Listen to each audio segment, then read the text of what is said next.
Wow, it's sizzling hot outside, but we're feeling the heat in a good way here in our studios. And welcome to Africa at Play. We're actually live here in our Auckland Park studios in Johannesburg, South Africa. It's just gone 2 p.m. Central African time, and we're ready to bring you an action packed afternoon of sports news, updates, and exciting discussions. And you're surely wondering who's actually on the mic. Well, I'm your host, Prudence, just standing in for the great Neto Chimane, and I'm thrilled to be joined by our talented team, and I could say the beautiful Chuchu Maleka, our sound engineer, who's making sure our audio is on top notch, and also our brilliant producer Andy Mali, who's made this show possible. So we've got a packed show lined up for you today, and our topic is sure to spark some debate this afternoon. And we actually asked the question, should star players in the team sports earn significantly more than their teammates? Well, we'll just dive into those arguments for more and against, and also just to, explore what this means for the world of sports. And don't forget to join the conversation on our social media platforms and share your thoughts with us on Instagram and X on Channel Africa, and also using the hashtag Africa at Play, and also on DSTV Audio Bouquet channel 802, and also on Open Views channels 6 to 8, and also channelafrica.co.za, and also available on SABC Plus. Let's get the discussion started. Different players getting different salaries despite them playing in a team sport. That is just the challenge that we have today. But at the end of the day, I think it's about professionalism. Is it good? No, it's not good. So depending on where it's applied, in which sport it's applied, explanations vary. And based on the explanation, based on the contract that particular player has signed with a team, that should give reasons. So obviously, the club should professionally sit with this player who's going to have a much bigger salary compared to his teammates, her teammates, and also explain to the team itself why they're bringing in this player, why they're paying him so much, so that it should inspire the other players who are in the team as well to work hard and be like that person who's coming, who's getting a lot of those monies. And there are different reasons for it. Maybe that player, from where they're coming from, they've earned what they're able to get paid with. They have come with a lot of experience of winning titles, playing good football, being crowd pullers, attracting a lot of crowds, having a lot of sponsors, backing them. All those issues are different. But professionally, you sit down with the players and you talk to them, explain it, so that you avoid all these issues that happen in the dressing room, where some players are unhappy with what happens, so that others are getting more money compared to others. And then this also affects the performance on the pitch, where they are not even able to play very well according to, they're not even going to meet the team's expectations, the club's expectations of winning, because now there are divisions and camps in the club based on how much a person is getting.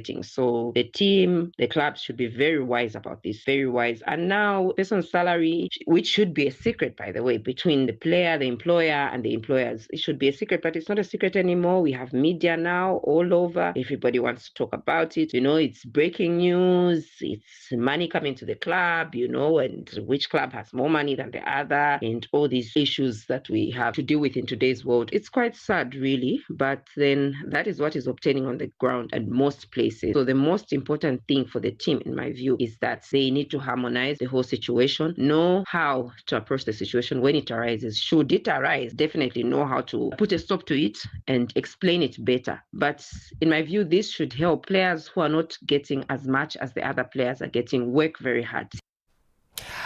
And also our second story, Bafana coach Hugo Bruce has announced a 23-man squad on Thursday for a back-to-back clash against Lesotho and Nigeria next week. Bruce also stressed that Nigeria will come into the fixture needing all these 3 points, having not had an ideal start in the group. I think everybody knows what Nigeria is. Nigeria is power, is quality, is individuals, Lokman, Osimhen, tough team. At the other side, till now they didn't really perform what we expect from them. Otherwise, they shouldn't be that so many points behind us. I expected that for this game, that we should be very, very much closer to each other. 1 or 2 points, 3 points difference, and maybe they in front of us or we in front of us. So it's an unexpected position, an unexpected situation that Nigeria is only fourth with that amount of points behind us. But that doesn't mean that it's finished. But at the other side, that does mean also they don't like to play against us, that I know, because we became a better team. So it's up to us to take advantage of that and not starting doubting and starting be afraid of Nigeria suddenly. Why? I don't see any reason. If we go for it and we play on our best level, we can win against Nigeria. We can lose also. That is a game you never know. But we don't have to start doubting and being afraid of Nigeria. There is no reason to for the moment. And also, Channel Africa presenter and journalist Neto Chimane caught up with Hollywood Bets 2024 10-kilometer challenge winner Neheng Katala of Lesotho post her race today. I came second today. Clonros won the race and I'm very excited for her. I did my best today. I gave it all. I know I pushed all the way, but I'm very excited with my second position today. Yes, I can't say really much because I think Clonros was strong and I know I did all my best. The course was fast and then it was hot and windy last 5 kilometers. So yeah, I just did my best. So I wanted to win if I could, but I couldn't. I just have to clap for someone who won, and I'm very excited with my second position. We always do effort. If it doesn't work, it doesn't. But if it works, it works. Then we just be happy with the results. And yes, we will be taking you live onto the Hollywood Bets 10-kilometer race that's actually based in Durban. And after the short break, we'll be crossing to Neto Chimane live onto that. We'll be back after the short break. No matter where you are, Channel Africa is always with you. Je, una jambo lolote akilini mwako? Je, una shauku kuhusu masuala muhimu? Na je, una maoni ambayo unataka yasikike? Kweli, hili jukwaa ni la kwako. Piga simu au tuandikie kwenda WhatsApp namba alama ya kujumulisha 2760552594 na tutakupigia simu. Mtangazaji wa habari zetu za Afrika Kusini mjini Johannesburg. Hivyo unaweza kuwa mshirika kwenye matangazo yetu. Sio mazungumzo tu, ni fursa yako ya kuchangia maoni yako na kushirikiana na jumuiya ya wasikilizaji wanaotamani mtazamo wako. Tufuate kwenye mitandao ya kijamii. Tembelea tovuti yetu www.channelafrica.co.za na uwe tayari kushiriki na kuchangia maoni yako kwenye Channel Africa. Channel Africa, mtazamo wa Kiafrika. Live every Saturday and Sunday from 2 to 5 p.m. Central African Time. And it's just gone 2 p.m., 10 past 2 rather, on Channel Africa, Africa at Play. And if you've just joined us, I'm Prudence Makubalo, standing in for the great Neto Chimane. And actually, we are going to be crossing to him live in Durban, where South African long-distance runner Glen Roskaba triumphed the women's category of the Hollywood's Best based in Durban, 10 kilometers rather, for the first time, clocking the 31 minutes and 34 seconds, followed by the 2024 champion Neheng Katala of Lesotho and Frida Ndiba from Nairobi. And also Kenya finished third. In the men's edition, Lesotho Kehelo Mfulo ran 27 minutes and 58 seconds, with Kabelo Mlaudzi in the second position and Tabang Museiko concluding the third place. And Africa at Play anchor is in Durban and caught up with one of the female runners up, which is Neheng Katala of Lesotho, and the third place of Frida Ndinda from Kenya. And I believe actually we have our anchor Neto Chimane on telephone. We are now joined on Channel Africa's Africa at Play by two special ladies when it comes to racing. These are great athletes. One from Lesotho, Neheng Kgathala, 2024 champion. This time around in the 2025 edition, she came out second. And we also have Frida Dinda, who is the 2024 Johannesburg 10-kilometer champion. And this time around, she came third. Neheng, good afternoon. Thank you so much for joining us on Africa at Play. Talk to us about the race. You couldn't defend your title. Yeah. I came second today. Florence won the race and I'm very excited for her. I did my best today. I gave it all. I know I pushed all the way. But I'm very excited with my second position today. Yes. What was the missing link? Because when you are a champion from the previous edition, you will always want to defend your title, but it wasn't to be. I can't say really much because I think Glenrose was strong and I know I did all my best. The course was fast and then it was hot and windy last 5 kilometers. So I just did my best. So I wanted to win if I could, but I couldn't. I just have to clap for someone who won, and I'm very excited with my second position. We always do effort. If it doesn't work, it doesn't. But if it works, it works. Then we just be happy with the results. Let's also bring to the conversation Frida Dinda, all the way from Nairobi, Kenya. Frida, 2024 Johannesburg Durban 10-kilometer champion. You couldn't get the title in Durban. Talk to us about your race. Thank you so much. Good morning. The race was good and the results that I got today was good. So I'm super excited with my results. I'm super excited for the Hollywood inviting me here and tackling the course because I wasn't here in last year, but this year now I have mastered how the course it is. So coming next year we're gonna smash the course record with God willing. So let's say the race was cool. Just a little bit of humid all the way from the start to the finish. You are sweating. So and for the last few kilometers, that is 2 to 3 kilometers, it was a little bit of wind, but we managed to tackle it with the wind until we crossed the finish line. So we thank God and we thank Hollywood for organizing this beautiful event. Yeah. You're becoming a regular in South Africa. Any plans of moving to South Africa? Maybe, yeah. Maybe next year I'm gonna go back and think of that because I really love South Africa coming here. Since I attended the first race in South Africa, that is back in 2022, Absa University. And coming here is so convenient. People here are so friendly. I've met so many friends. Counting Neheng Kgathala, counting Ken Rosa Saba, counting Tyler. They are so much super excited people here and I love them. Yeah. If you have just joined us, we're talking to two great athletes, Neheng Kgathala, who came second. She was the defending champion after triumphing in 2024. We're also speaking to Frida Dinda, who is the Joburg 10-kilometer Hollywood Bets champion, and this time around she came third. Let's also bring back Neheng to the conversation. Neheng, what's coming up next after this?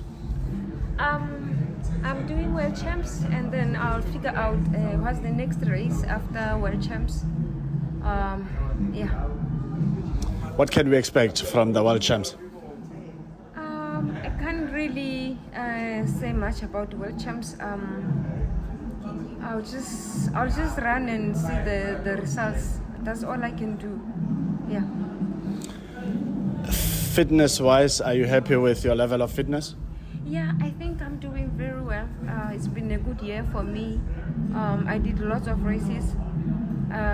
For me doing well today, that gives me positive results that I can balance school and running. So for me, being packed with so many races and still doing well, I'm very excited about it. Exciting indeed. We're still talking to Neheng Kgathala together with Frida Dinda. Frida, talk to us about your education. What are you studying at the moment? Now I'm doing computer packages, and I'm also still working as I train, working and learning, and also I normally coach some kids back there home. So I'm doing much well, and combining these things is not that easy. Yeah, well, you are training, you are schooling, you are coaching, and you are working. It's a bit tough, but we are managing it. Yeah, we are managing it.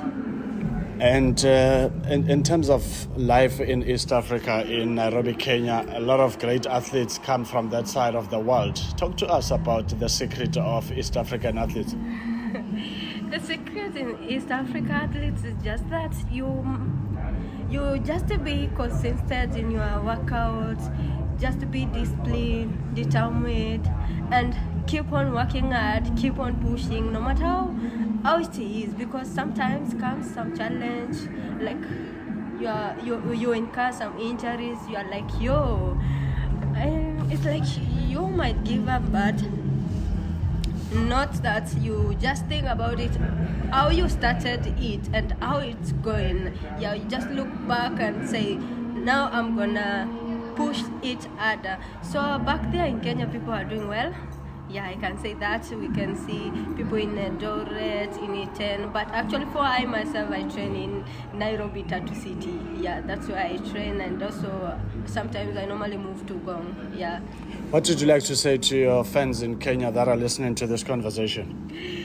I would like to say thank you so much, and for the ones who are going for the One Champs coming next month, I just want to wish you all the best. Go there, try, bring the mentor for us, and we will be happy as Kenyans. Yeah. Frida Ndinda came third. Frida, thank you so much. All the best moving forward. Thank you so much for meeting you. Let's meet next month in Joburg, if possible. Yeah. There you go. We'll definitely meet in Johannesburg. Let's also wrap up the conversation with Nehen Khatala, who came second. Nehen, talk to us about your studies. You are based in South Africa. What do you like so much about being in South Africa? How are your studies going? And how's life in Lesotho versus South Africa? Thank you so much. I'm studying sports science at Northwest University. So for me, I think the difference between Lesotho and South Africa got lots of facilities, especially where I am based, Northwest. We've got like recoveries, everything that athletes can need. So the difference in Lesotho is just we don't have so much equipment or facility for the athletes. And then the advantage of Lesotho is high altitude, that one for altitude is very best. So that's the difference. And then here I think I also have some people to train with, so that's the difference. Yeah. Will you be running at the Hollywood Bats Joburg 10 kilometer? I think the World Champs are on the 14th of September, so I won't be able to participate. Clash of events. Sorry? I'm saying clash of events. Yeah. Sorry about it. I'll do it next year. Thank you so much for talking to us on Africa at Play. All the best moving forward. Thank you so much. I really appreciate it.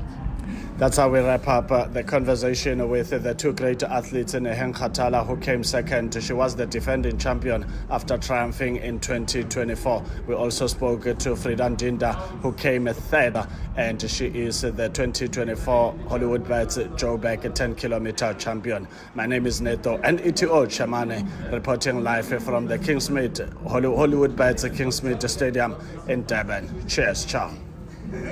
AUSISA, the Association of Water and Sanitation Institution of South Africa, is a platform uniting Africa's water professionals. This November, Africa leads the conversation on water and sanitation. Join global and African leaders at the AUSISA Africa and Global South Dialogue 2025 from the 9th till the 12th of November at the Emperor's Palace, Johannesburg. From policy innovation, this is where action meets collaboration for a water-secure future. Register today at ausisa-watersan-dialogue.org or follow at AUSISA on social media. our CISA, working together for sustainable water and sanitation security in Africa. Live every Saturday and Sunday from 2 to 5 p.m. Central African Time. It's just gone 22 minutes past 2, and you're listening to Prudence Makubalo, actually, who is standing by for Neto Chimane, and we'll be talking to him rather in the next couple of seconds, where we'll be taking you live to the Hollywood Bets 10-kilometer race in Durban. And we've actually heard that there's 12,000 runners gearing up for this event, and I believe Neto Chimane is standing by just to give us the latest on the event. Babazile, good afternoon, Prudence, and the Africa at Play listeners. Yes, indeed, it was an event full of purple. When they say Durban rocks, I got to understand. And today it was rubber-stamped with purple all over, with Hollywood Bets Durban 10-kilometer race that was well attended, bright and early on this morning. And it was super exciting to get to see that it was an African race. An African race because you look at the women's category, Neheng Khatala, who was the defending champion, couldn't retain her title, but she came second, and third was an athlete from Kenya by the name of Prudence, who is from Nairobi. And in first, it was our very own South African long-distance champion, that is Glendrose Xaba. It was super exciting. And in the men's category, we got to see Kamohelo Mfolo from Lesotho, our neighboring country, occupying the first position. It's just exciting how the male and the female from Lesotho are exchanging these positions. And in second position in the men's category, it was Kabelo Molaudzi and Thabang Mosiako occupying the third position. With me is the renowned athletics sports journalist, that is Charles Baloyi, a man who's covered this event in and out, including Olympics. Recently, he was in Paris for the 2024 Paris Olympics. Charles, a very good afternoon and a warm welcome to Africa at Play. Thank you, Neto. Thank you for having me. Good afternoon to Babala in the studio, and good afternoon to the listeners. Yes, indeed, this was a beautiful day. It was written in purple. Another exciting edition of the Hollywood Durban 10K, which saw 12,000 runners coming out. And it was history for Lesotho, because Tibelo Ramakokwan won it last year, and he's gone away to run the marathon. In his absence, a teenager, 19-year-old Kamohelo Mfolo, who is now the Lesotho national 10-kilometer record holder, managed to make sure that the title stays in the Mountain Kingdom. It never left Lesotho. Back-to-back, his maiden 10-kilometer title. He came in and he pocketed an easy 37,500. This is the biggest paying 10-kilometer race in South Africa. So last week he decided to make a very difficult decision to skip the APSA Tshwane 10K, which he won last year. He didn't defend that title because he wanted the Durban 10K race, and his big gamble paid off. So in the men's race, it was beautiful. But for me, the story of the day is Thabang Mosiako, who doesn't have a coach, who trains by himself, who ran a sub 28 3 seconds. So Thabang did very well for me by stealing the second place. Malawi is always the talk of the town, winning race after race after race. We knew what he can do, but Thabang set the scene, and it marked his preparation officially for Cape Town Marathon. He's in good shape. He's in good form, running a sub 28, pocketing 27,000. For me, he was the biggest runner in the men's race. Glendrose Xaba did what we expected her to do. Neheng Khatala did what she had to do. President of Kenya came in here to remind the two South Africans. I call Neheng a South African. She's based here, trains in Poch, coached by a coach from Pietermaritzburg. She reminded them that she will catch up to them soon next year when she comes to break that course record. So today what we've experienced is that two course records were broken in the men and women's race. So that was history today. And Hosi, you've got to become a prophet, because you told me up front that Glendrose Xaba was going to walk away with this one. Yes, it was written in the stars. She's in the best form of her life. She's well coached. She's a great manager. She's healthy. She's in the right frame of mind. So the idea for Glendrose Xaba this year is to sweep the floor clean, is to win all the races. Her attitude her workload, coached by one of the greatest Olympian of all time, Nkastas Mukhadi Semenya, and managed by Violet Semenya. Her team is very good. Leroy Newton as her agent. She trains with some of the best youngsters, Karabo More, Karabo Mailula. So what else can you ask for? She's delivering, and thanks to Power to Health, she always praises them for keeping her healthy. She's injury-free. And injury-free, Denrose Kawa is a dangerous athlete. Prudence Inda, all the way from Nairobi, Kenya in East Africa, is the reigning champion of the 2024 Hollywood Bets Joburg 10 kilometer. But this time around, she came set. What do you make of that? She ran well, 33 slightly disappointing, but she was happy with her time. She knew that an on-form Denrose Kawa will be a mountain to climb to try and beat her. In Joburg, I think she can win because Denrose Kawa told me earlier today that she won't be running the Joburg at 10K because she's been overloaded with races. So she's going to prioritize the Spa Cabera where she wants to defend her Grand Prix title and then later go for the Spa on Heritage Day. For Absa Run Your Seat on Heritage Day. So she's going to give this Joburg 10K a miss. And Nehen Katala is also not running Joburg because he's now preparing for the World Champs. That makes Prudence Inda the outright favorite to defend her title. And hopefully she'll run well. But the race will not be that fast because it's an inland one. It's no longer coastal. But I see her winning and taking the 37,500 in Joburg. She's now the favorite. The two main contenders confirmed that they won't be running. We've also witnessed thousands and thousands of social runners coming in their big numbers to paint eThekwini in purple. Running has become a good habit.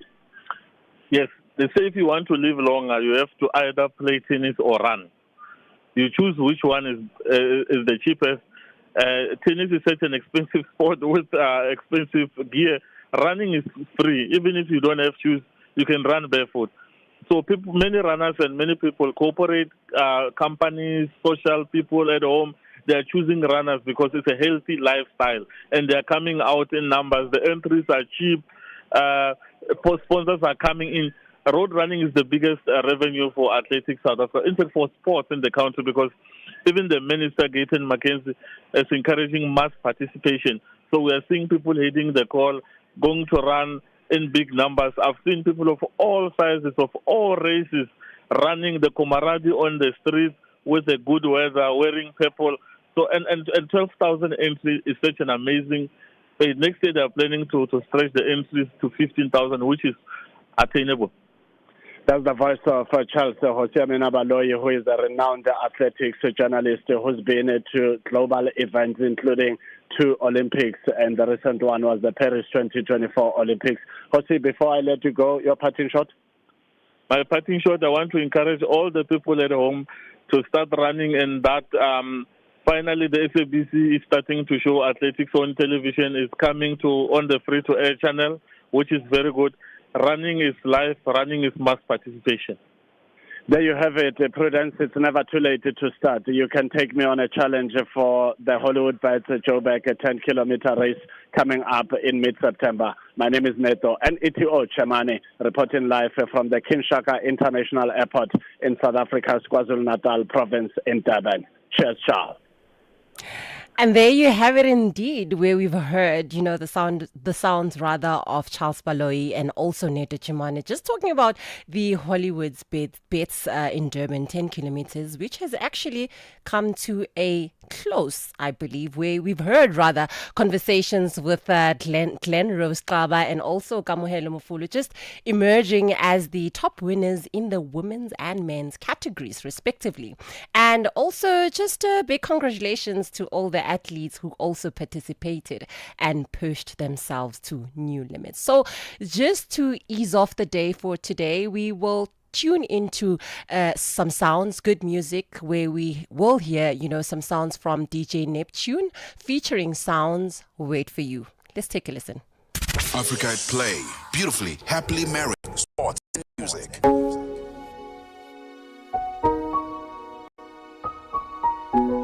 Greatness. Timbun with the melody. DJ Neptune. Sound boy for the girl. I see you smile and the light of my life. No fit deny you're the light of my life. In all the stars it's already written.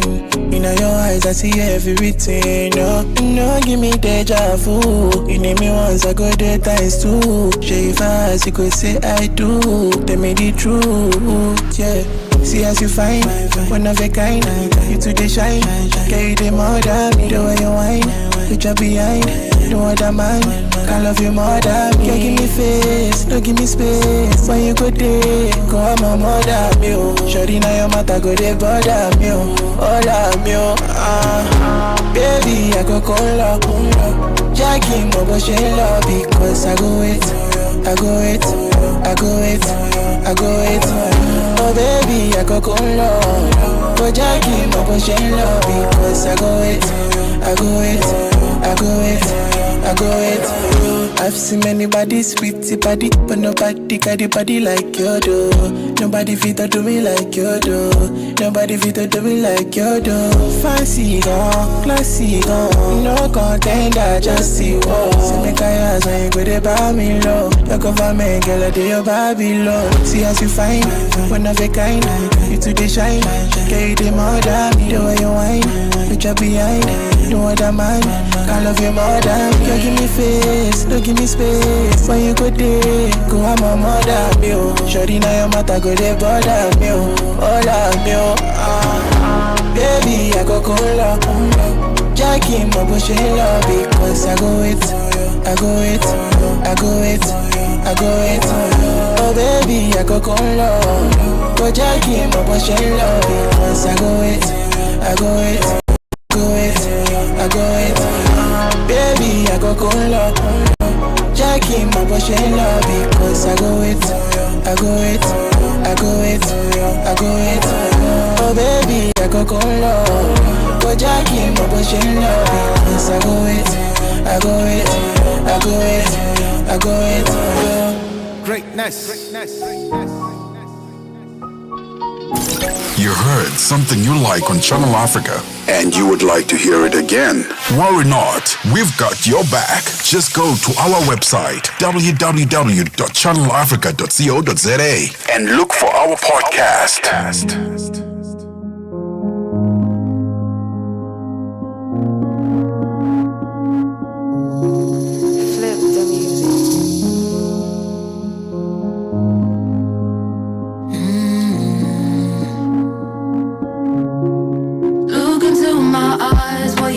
What you see is what you did to me.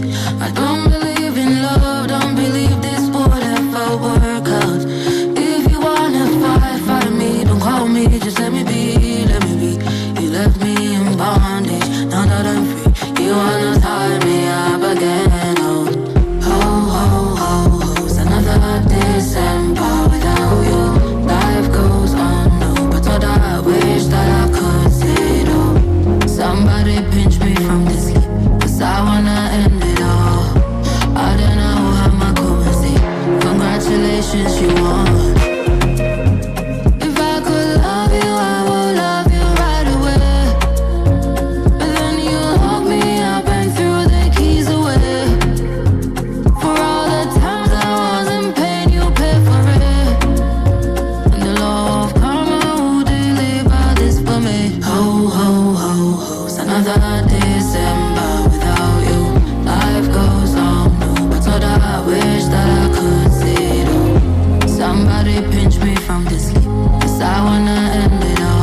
And that was Gaiki on that soundtrack, December. And also before that, we've heard some soundtrack on DJ Neptune featuring Sounds. Now, moving on to the next conversation. Joining me now is Alan Fritz, President of Swimming South Africa, just to discuss the remarkable performance of our artistic swimming team at the World Aquatics Junior Championships in Romania. Now, despite the challenges that we've actually faced, the team showcased incredible heart, unity, and also determination, finishing the 20th overall with an impressive score.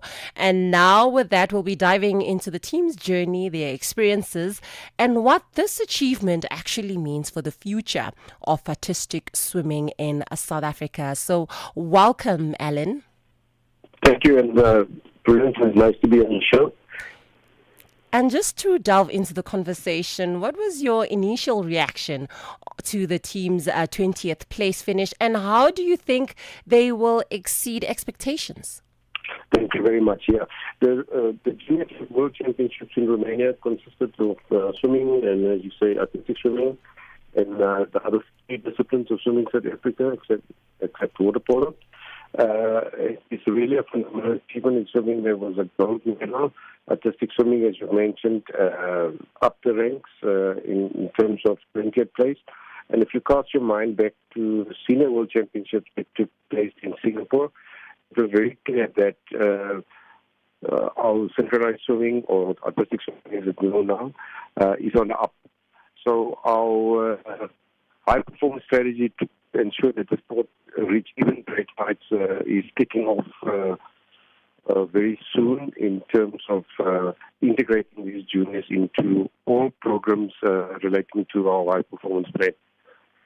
If you've looked at the achievements over the last 4 years, just for a moment, in the senior ranks, quite impressive, albeit a very small community, the artistic swimming. The achievement is extremely notable. I saw at the Junior National Championships that we have some real talent that can represent us on the world stage. So we definitely must make sure that these juniors are retained in the system, because these juniors should come through for 2028 and 2032 and beyond, ensuring that our country is well represented at artistic swimming. Yeah, and also the team's diversity, most especially with members from different cities, is actually quite impressive. So how do you think this diversity impacted their performance and the team dynamic? If you look at diving, equally as good as artistic swimming in terms of diversity coming through, even in all our disciplines, really, black representation is really, really an impressive record to speak about. Our sport is a sport that's very much highly dependent on facilities, and swimming or pools and like are disappearing very fast in our country.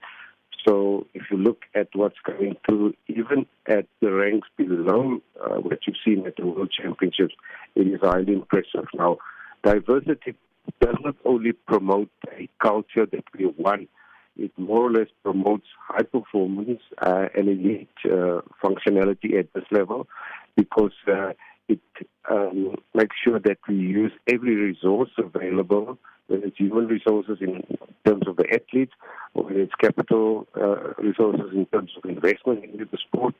We have a very, very diverse country, and ensuring that it's reflected in who we are is fundamental to the success of our federation.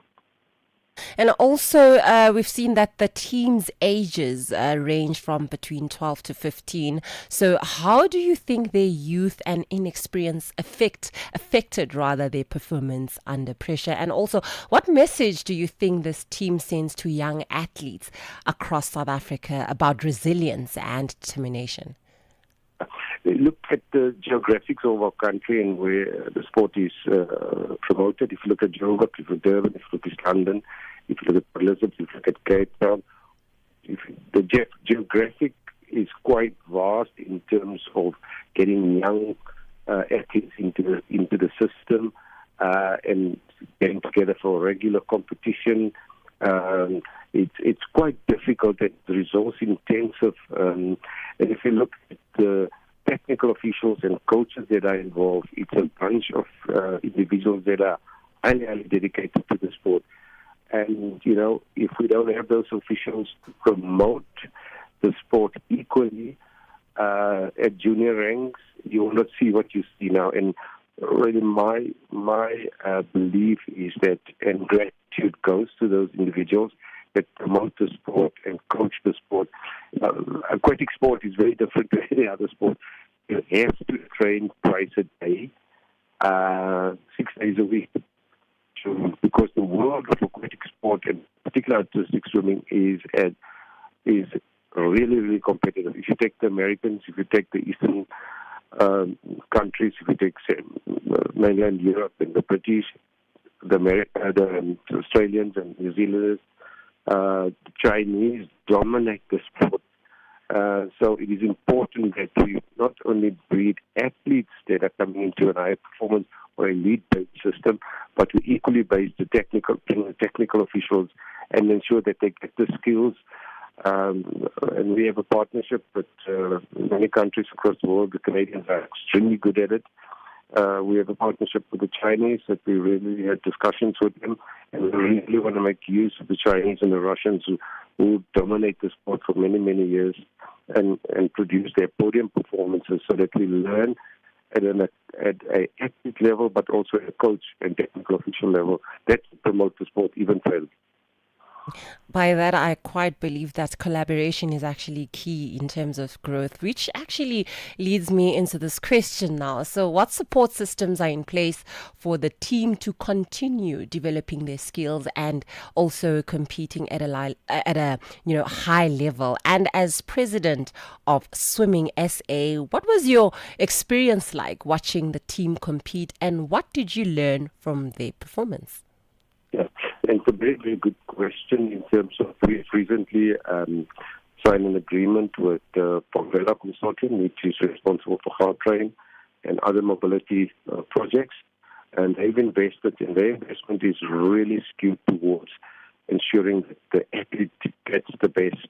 It's a 1-year agreement, and we're very grateful for them because that would allow us to uplift the competition standard, inculcate a benchmark kind of approach to world participation, so making sure that our athletes do go to competitions, making sure that our local competition and, of course, our schools-based competitions are strengthened. And it's fundamental from where I sit in the organization that these programs receive our best attention, invested into, but also at the same time engage municipalities and all spheres of government on the importance of ensuring there's facilities built in our country, facilities are maintained, so that we promote the sport of aquatics and particularly this discipline of artistic swimming. Now, Swimming South Africa is the number one federation in this country in terms of podium performances on every level, whether it's regional level, or whether it's continental, or whether it's international level. But we can't see a situation where facilities are regressing at a rapid rate. It will just speed up the process of ensuring that competitive sport, in our case, aquatic sport, disappear. So fundamental to success, of course, is schools. Schools is the bedrock of all sport, let alone our sport, and strengthening the resolve with schools where facilities do exist and promote the sport right from participation at level 1, level 3, level. Yeah, I actually hear talking about promotion. So do you think that, it actually has enough promotion, most especially when coming to the grassroots level and actually beyond, most especially in townships? No, that's a very emphatic no. We don't have enough promotion. In South Africa, we have about 29,000 schools, government schools now, and not even a third of those schools have swimming pools. So it's been extremely hard and frustrating to promote the sport at schools where facilities don't exist. It now necessitates us changing our strategy ensuring our schools or facilities exist at private schools, that we ask those private schools to allow us to establish academies. Even in private schools, there's a very move that the demographics of the learners has changed fundamentally in private schools, and that does give us an access to promote diversity. But we need to reach the kid or the learner in rural, semi-rural or peri-rural, and in urban areas. And once we have facilities to promote that, I can guarantee this, that the promotion of the sport will be much easier, and it will take off. And going back to the team's performance, where I feel like the points are actually commendable. So which specific elements of their routine, rather, do you think were most effective in achieving the score? Look, I haven't looked at the detail of the analysis yet because they've just come back. But, they're good in team routines. The individual routines are equally well promoted in the team setup. Just speaking to the team management, they were very, very much impressed with where we're going overall with team routines. If you look at the World Championships and you look at Zuleika and our partner in terms of the team routine, it is fantastic to see that it's promoted so much within the disciplines. But there needs to be a technical discussion with our team and where is our focus. But at the moment, management is impressed in terms of juniors overall, and they do promote that they participate in all functionality, and even because that will give us the strength in building up to 2028 and particularly Brisbane 2032. And just before I let you go, what message would you like to convey to the team members, and how do you plan to recognize and also celebrate their achievements? Yes, it's important that we do celebrate success, because this is a success story. Most importantly is that this group of young athletes must remain in the system, and that's my message firstly to our team management and our coaches, because from this team, those will go into high performance mode in terms of representing us at the highest level. They now have to step up a gear and make sure that they are integrated into a team setup that will promote us participating at World Championships level, and of course Olympic level is fundamental. But we mustn't forget that Egypt is a very strong country in this discipline. We must be able to compete effectively at junior Africa level and at senior Africa level, because that's our gateway to world events. Well, thank you so much for joining us on Africa at Play. And that was Alan Fritz, the president of Swimming South Africa, just talking about the remarkable performance of our artistic swimming team, most especially at the World Aquatics Junior Championships in Romania. And just going back to the topic of the day, what do you think in terms of the remuneration, in terms of different teammates being able to be paid rather in different salaries? So our correspondent Namochana has this on standby. Football is a team sport from the goalkeeper, defense, midfield, and strikers, yet players earn different salaries. A highly paid player cannot compete alone. Why should some players earn more than others in a team sport environment, and what are dressing room issues caused by the difference in paychecks? This is our topic today, and I have with me Mr. Simata, former Football Association of Zambia president. Mr. Simata, thank you so much for having taken time to talk to Channel Africa. Mr. Simata, we are looking at different paychecks in football. We know that players are paid differently in football. So what are some of the dressing room issues that can arise as a result of differences in paychecks? This is a very important question that a lot of people, in my view, ask, and they don't seem to ever get a satisfactory answer. It's one team, so why pay them different? I have had the experience of all the types of payments you could do. But here's the point. Two underlying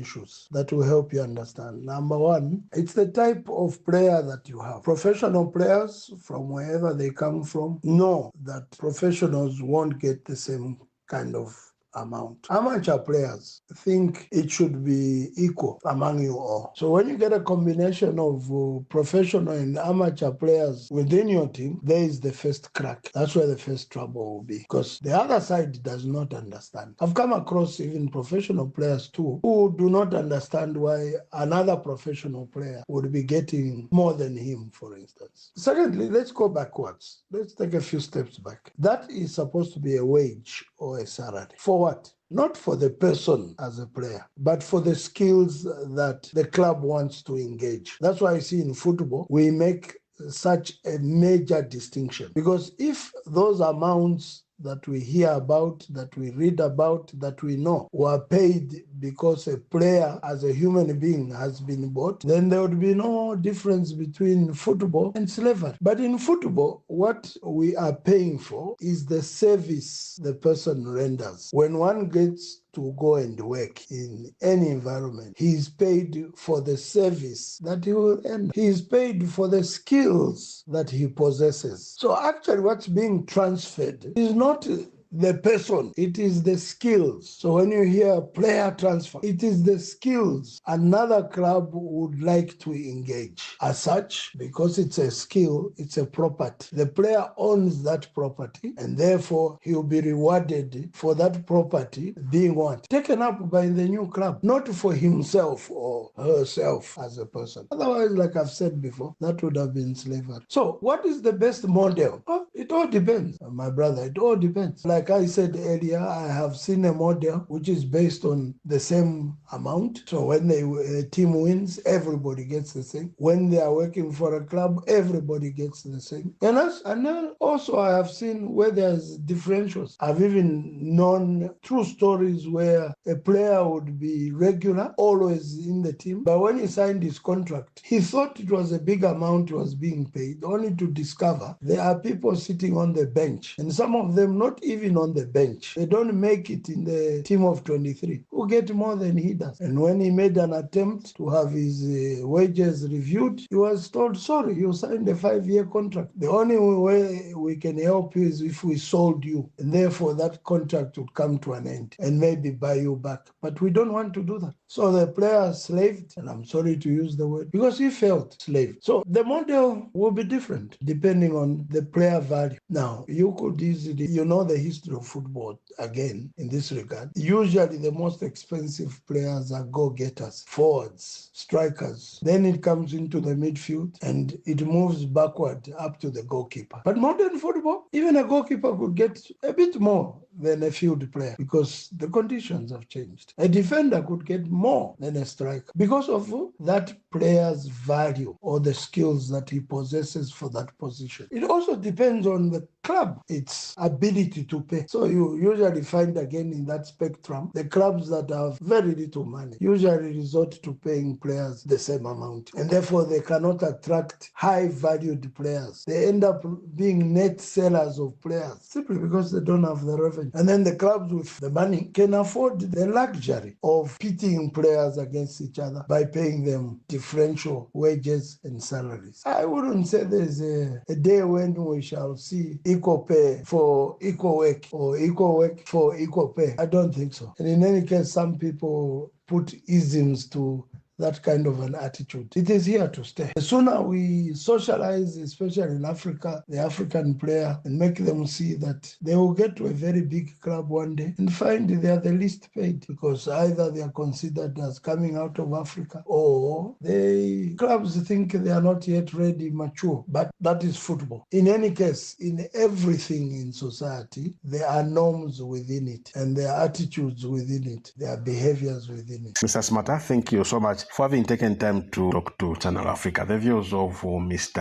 Smata, former Football Association of Zambia president. We also got the views of Chandalosha, former Zambia national soccer team player. Very interesting topic indeed. It is happening around the world. Yes, as you have rightly put it, that indeed sport is teamwork. We play as a team. But again, when it comes to certain issues, certain layout, regulations are set, you just have to follow them. In as far as contracts are concerned, yes, they differ in some way. Others are signing, performance-based contracts. Others, yes, they just sign contracts without putting any clauses in it. And again, it goes to their managers. Who is representing you? How much are you worth? Is it going to convince a team? Let's say Manchester United. You have a representative. Is it going to convince them how much one player is worth? Yes, this is all about money. They make money through that. They get a certain percentage. So if he fights for something, let's say £5,000, yes, there's a certain amount that he gets from there. But again, you look at the performance of the player. Is he worthy or what? It has brought a lot of problems. Yes, clubs, even in dressing room, players are moving from one club to another. You find that you get to Madrid and the highest paid player,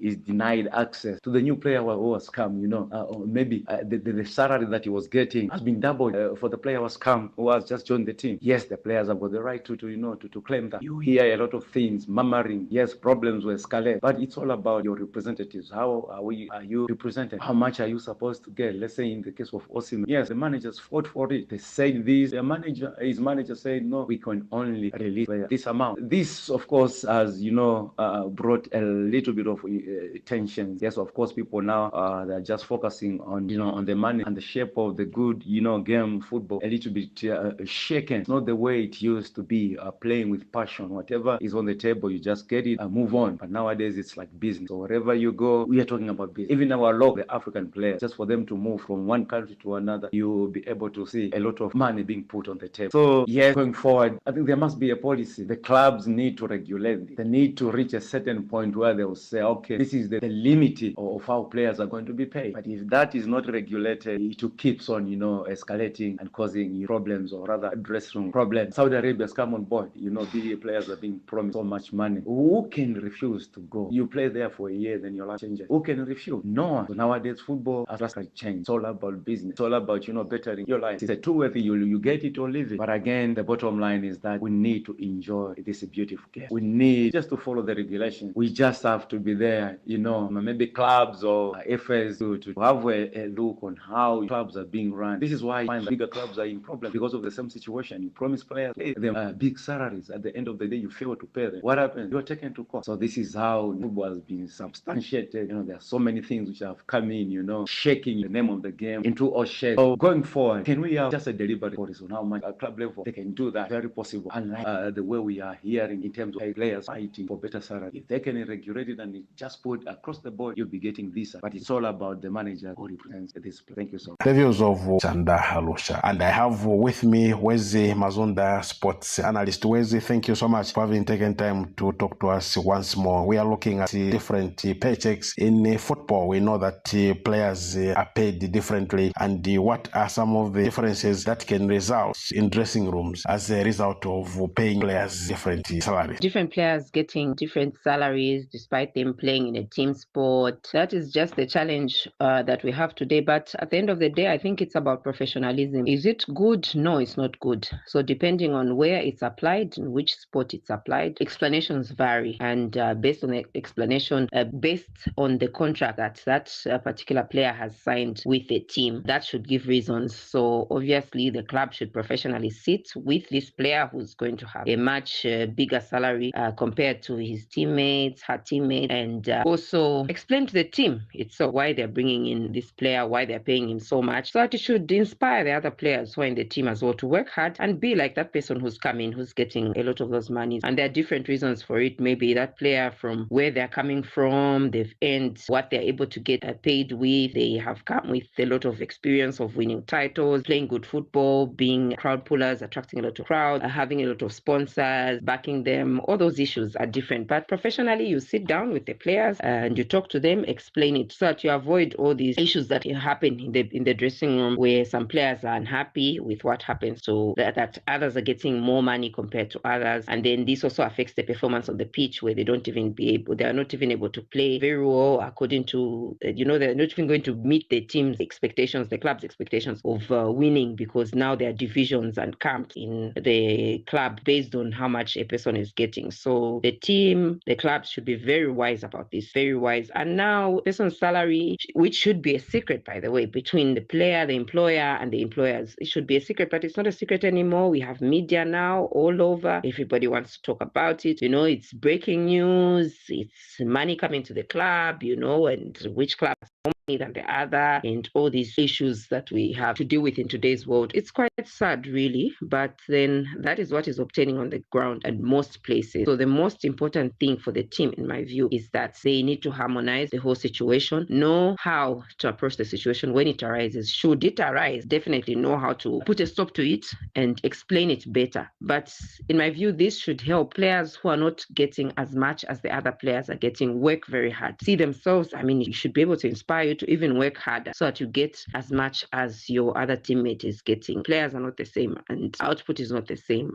Challenges are different and not everything ends up the way you want it to end up as a player. There are injuries, there are all these things that get to happen to you, the illnesses. It's just that. So all those things can be disadvantage to these players. There are also situations where maybe you come in as a player, you're loaned out, all those things. You have to understand these things. But professionally, let the club sit down with these players and tell them at the end of the day, it's a team that has to work together. You have a vision to succeed. That is the key thing. That's why you're investing your money in sport, so that you get greater profits from it. And with those profits, you develop yourself, do very well, and help even people who are outside there. Wezi, thank you so much for having taken time to talk to Channel Africa. As always, we appreciate your time. Thank you very much. The views of Wezi Mazunda. Today we are looking at something that has to do with players who are being paid differently in football. We know that football is a team sport, from the goalkeeper, defense, midfield, and strikers, yet players in different salaries. A highly paid player cannot compete alone. Why should some players earn more money than others in a team sport environment? And we were asking, what are dressing room issues caused by the difference in paychecks? We had Mr. Simata, former Football Association of Zambia president, Chandarusha, former Zambia national soccer team player, and the sports analyst Wezi Mazunda. For Channel Africa Sports, Namchana from Zambia.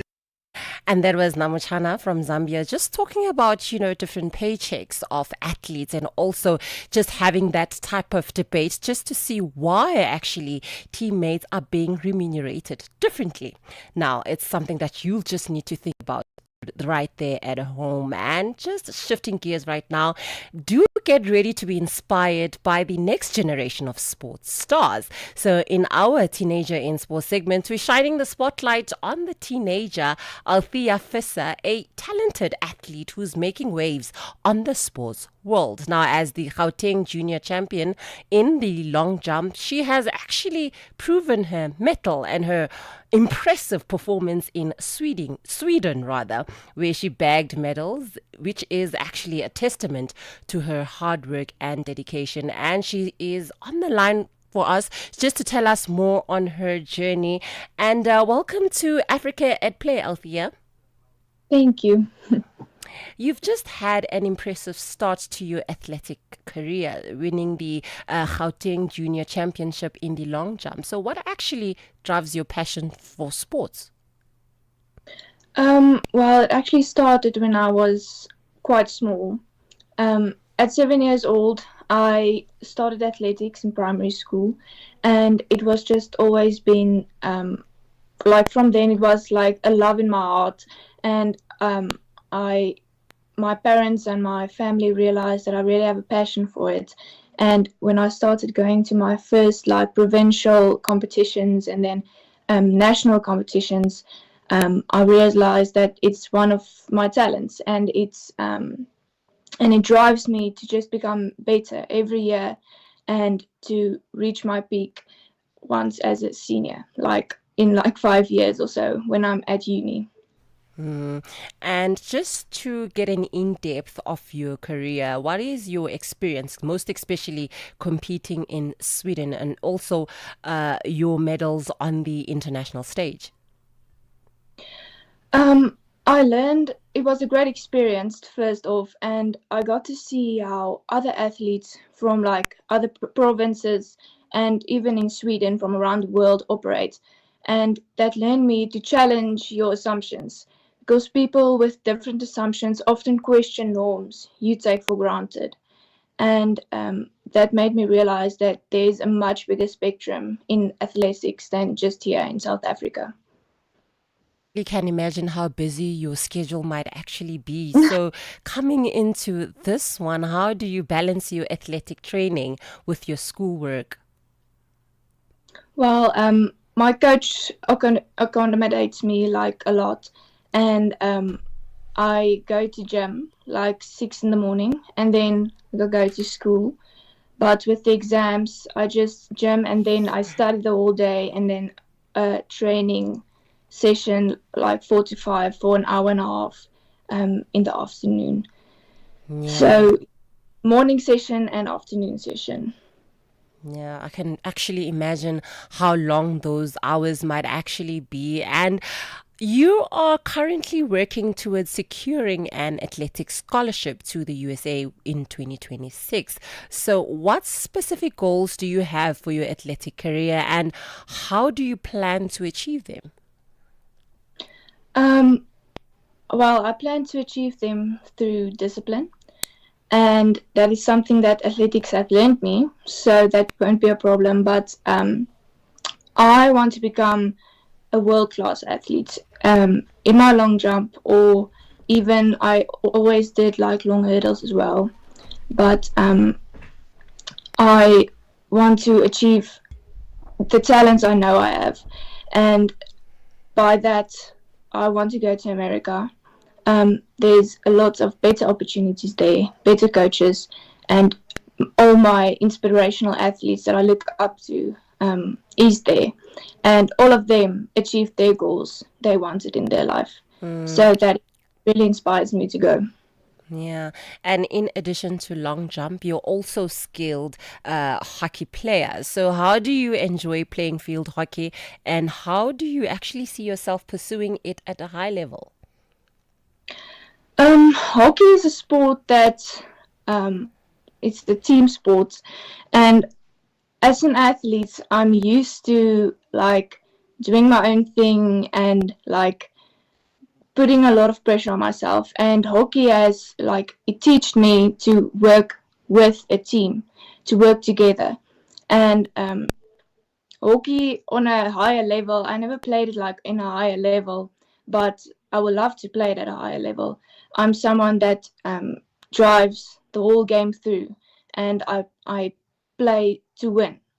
And that is one thing that athletics and hockey has taught me, is to go and do it to win, and never let your team down and let yourself down. So I'm very hard on myself for that, but yeah.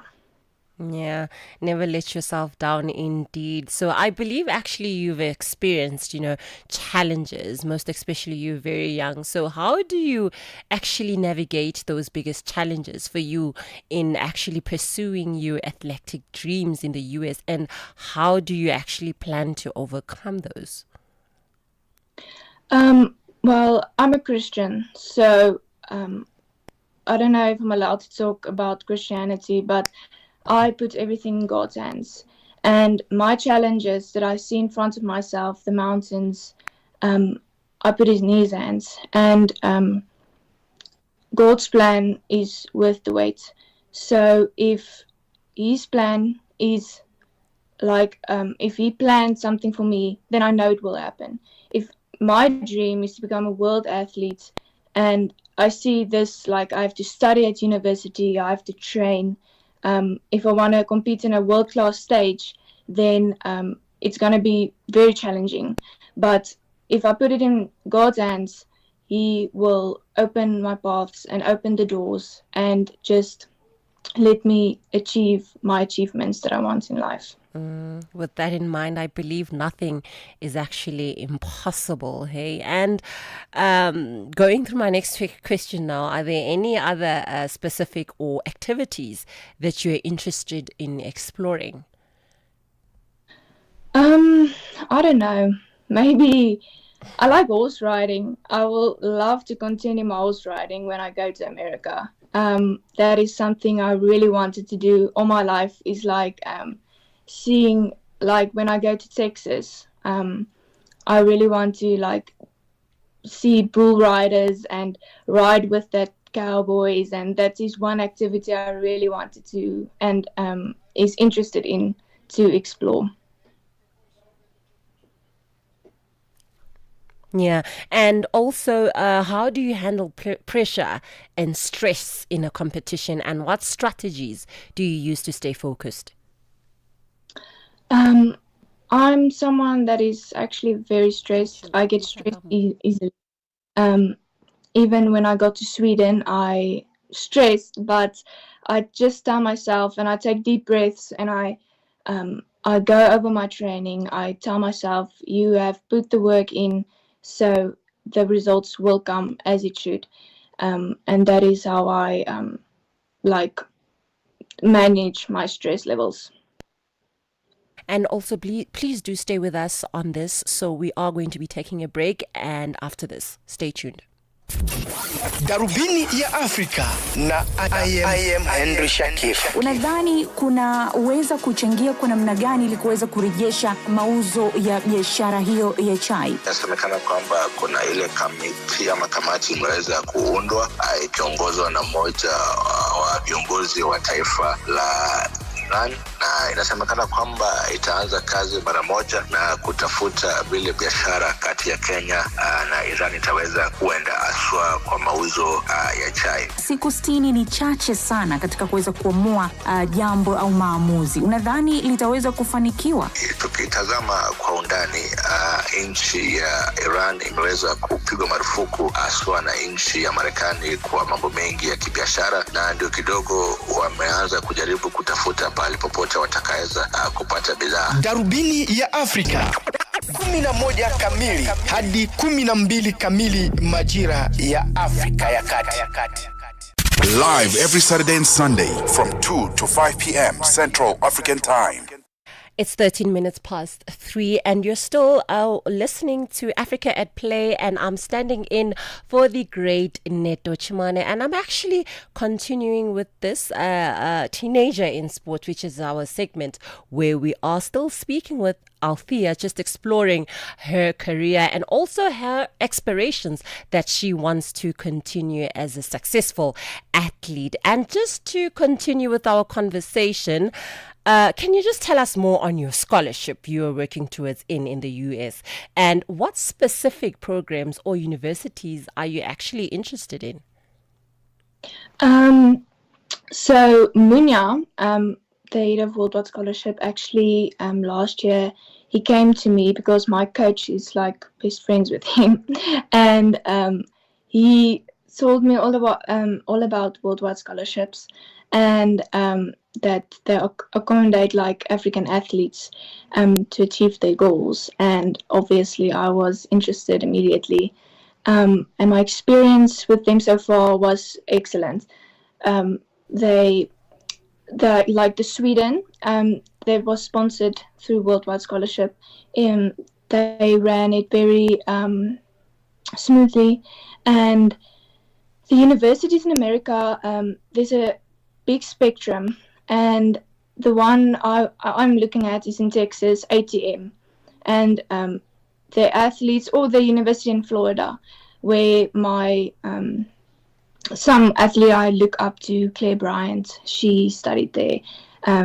She's a qualified Olympian, but yeah, he helped me to like consider universities. He already looked up for coaches for me there, and Worldwide Scholarships just really helped me to get the bigger picture of athletics and to help me to make like decisions as an 18-year-old. Yeah, and I'm sure actually there's a lot of youngsters who are listening to you and also your stories. So for those little ones who actually want to start off on this career, what advice actually can you give them? First off, to never doubt yourself, because I always doubted myself when I was younger, and I looked up to this big athletes, and like to me, she's a South African athlete of the 400 hurdles. She used to do long jump as well, and I always looked up to her, and she inspired me to just keep on going, and if there are challenges coming your way, step over them run over them, if I can talk like an athlete. But yeah, never stop chasing your dreams and work for it. Otherwise, your dreams will never become real. Yeah. So you've spoken about a coach that actually inspires you to actually be who you are at this stage. So how do you actually work with your coaches to set goals and develop a training plan that suits your needs? Well, my coach, I only have one coach. Yeah. Herman Venske. He is actually just an inspiration himself. He was a world-class athlete. He was a football player, rugby player, you can name it. But he is just, we just clicked from day one. I trained with him, and he just the programs we don't always have like a set program. Like the day he sees, okay, she's ready to train hard today, we train hard. And I feel like just an athlete and her coach or his coach must have that bond, that the coach can see and know his athletes and see what is their mental state like. Today she's, oh no, she's looking sad. Okay, today she's happy, we're going to train. And that's one thing I have with my coach. And I'm very thankful for that. And yeah, so the training, the gym, we're doing just long jump training, core, explosives. And then in the afternoon training, we have a track session where I pull tires and run with Karabu. He's also one of his athletes. And yeah. Yeah, and also you have spoken how serious, or rather how much you actually believe in God and the strength where He actually gives you. And can you describe a time where you felt like giving up or doubting your abilities, and how did you push through it? Well, actually, at the Gauteng Championships this year, I was going through a tough time, and I was just feeling like today isn't going to be my day, because my mental health wasn't where it was supposed to be, and my brain wasn't on the long jump that day. But it was actually I think it was my last or my second last jump of the second round, and it was my make or break jump.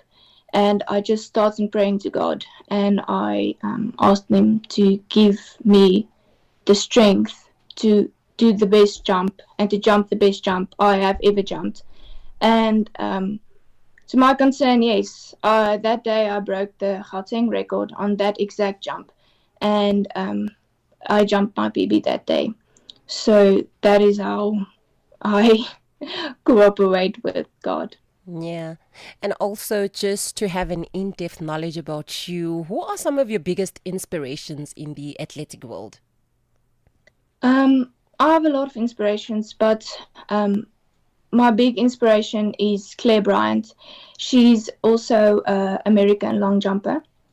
And why she inspires me is this year at the Indoor World Champs in China, she wrote the word Jesus in Chinese on a like piece of paper, and she showed it in front of the camera, and she wasn't afraid if she's getting disqualified, or like I know there you can get disqualified if you're like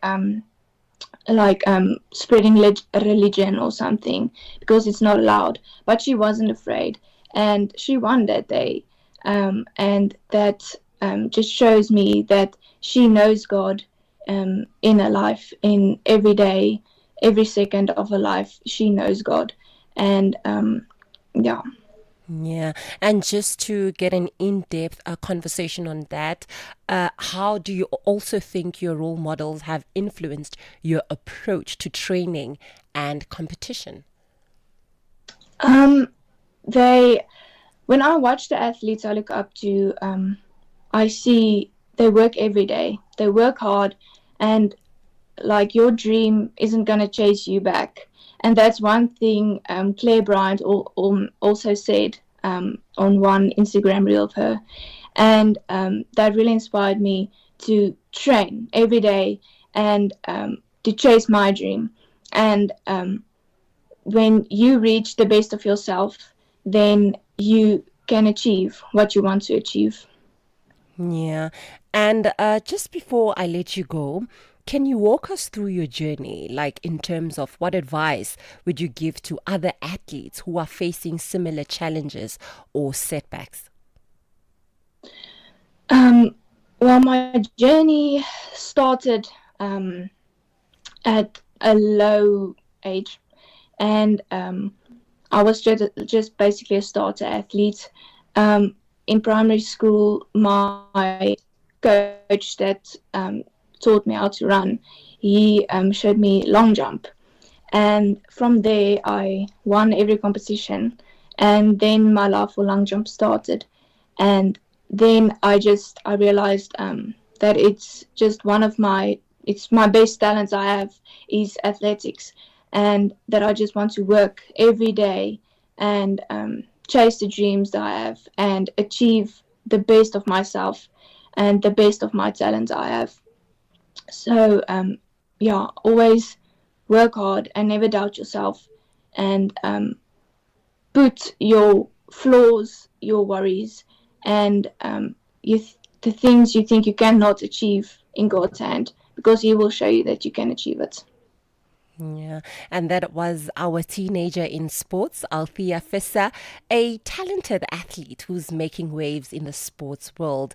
And she's actually the Gauteng junior champion in the long jump. And she has already shown some provision in terms of impressive performances in Sweden.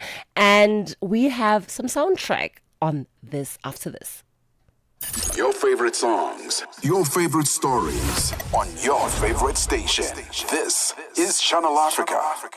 You like what we do on Channel Africa? Then follow us on our socials. Channel Africa 1 on all social pages. And get the African perspective.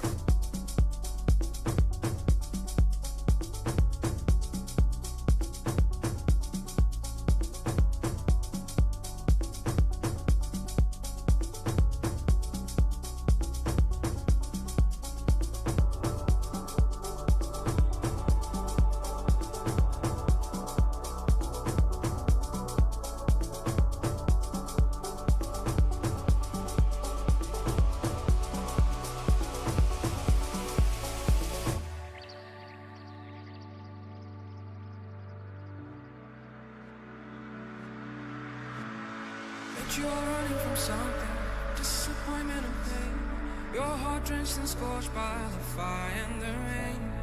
I know that you're feeling something, but you're not ready to say. I'm just happy to see your bright eyes shining again. You show you care with what you do. I know I'm meant to be here for you. In this moment I know what's true.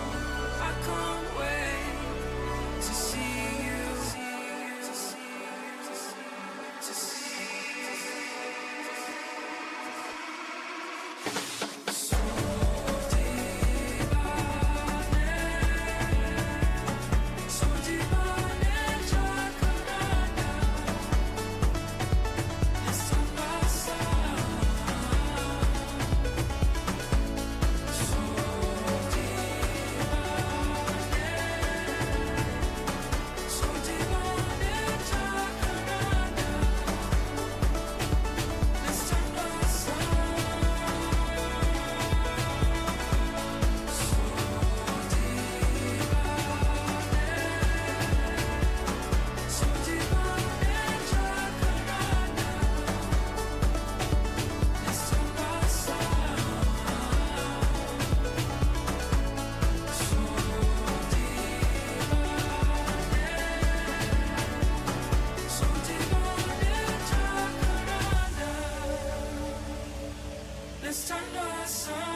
And that beautiful soundtrack is Kayanda Soul and Msaki Jacaranda. And let's go to West Africa, where Tony Ubani is giving us the latest from that region. South Africa's High Commissioner to Nigeria, Lini Minele, has diffused the tension that has been building up ahead of the September 9th FIFA World Cup qualifier between both countries, with a verdict that it is not war. Minele's statement comes at a point when tension is brewing due to Nigeria's desperation to win the upcoming away fixture, while also praying for World Football Governing Body FIFA to deduct the South Africa's points for fielding an ineligible player against Lesotho. South Africa currently has 13 points, which will be reduced to 10 should FIFA's hammer fall on them, and Nigeria will fall level with their arch-rivals should they win their September 9 fixture in Bloemfontein. In an apparent understanding of the dire situations of things heading into that match, Minele is quickly making preemptive moves.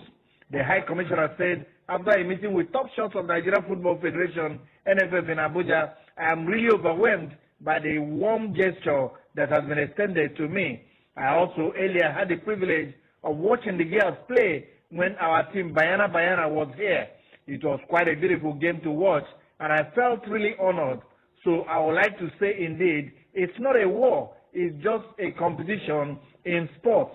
Although at stake are crucial points that will determine tickets to the 2026 Mundial, the first ever to be co-hosted by 3 countries, USA, Canada, and Mexico, Minele insisted that the September 6th game should be considered in the light of a friendly. It's a friendly competition that can show our competencies. If they win this time but lost the other time, at the end of the day, we are still brothers, and we still have a sisters relationship that will continue beyond the game itself, Minele enthused. South Africa's High Commissioner to Nigeria speaks. The wicket that has been extended to me. I had the privilege of watching the girls' teams when our team Banyana was here. It was quite a beautiful game to watch. So I feel really honored. I'd like to say that indeed it's not a war. It's just a competition, a friendly competition that shows our competencies. It's a win this time and a loss the other time, but at the end of the day, we are still brothers. We are still have sisterly relationships that continue beyond the game itself.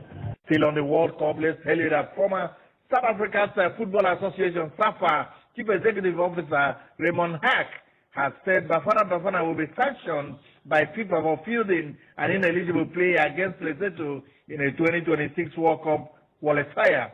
This will open the door for the Super Eagles to get their 2026 World Cup campaign on a very good level. Mamelodi Sundowns star Teboho Mokene back 2 bookings before Bafana fielded him against Lesotho in another World Cup qualifier when he ought to be suspended. Hack, who is a lawyer and previously headed a camp disciplinary committee, said on YouTube channel, it's very clear the rules say you cannot play when you have been suspended. The onus is on the team and the player both to know. The rules are very clear. If the player has been ineligible, they will forfeit the game with a 3-0 scoreline.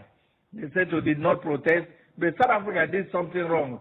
If FIFA do not take action against South Africa, it will lead to absolute chaos. Hack, who is also currently the chairman of the PSL Dispute Resolution Chamber, added, the onus is on the association, the onus is on the player because they all know it. Somebody dropped the ball, but it's not just somebody, it's the player as well, because the player knows when he is being booked. You know that when you've got so many yellow cards, you cannot play. The player had a duty. He's a professional. He's playing for the national team and bringing the country into disrepute and being dishonest. That's the bottom line. South Africa currently leads the qualifying group on 13 points from 6 matches, but a 3-point deduction will have them on 10 points, just 3 points behind 4th place Super Eagles with 4 rounds of matches left of the qualifying series. Raymond Hack says the committee will issue it. That's entirely up to them. But the rules are very clear. If you are ineligible to play as a result of suspension, you cannot play. There's no way around it. You can't say, I made a mistake, I'm sorry. It doesn't apply because there's precedent worldwide. If you had to say, oh, I'm sorry now, can you imagine what would happen worldwide with every single game? Oh, sorry, I forgot. I didn't know I was suspended. You know, as a player, the player has the right to say, coach, you can't select me. The coach relied on the manager. The manager takes the information not just from what he gets from the National Association. His job is to go to every game, look how many cautions there are, look if somebody's sent off, look if something's there, and tell the National Association. That's the bottom line. Still on the World Cup qualifiers, as the heavyweight World Cup qualifier between Nigeria and South Africa approaches swiftly, former Super Eagles goalkeeper Greg Etafia has warned the Nigerians to redouble their efforts if they think of getting something favorable from South Africa.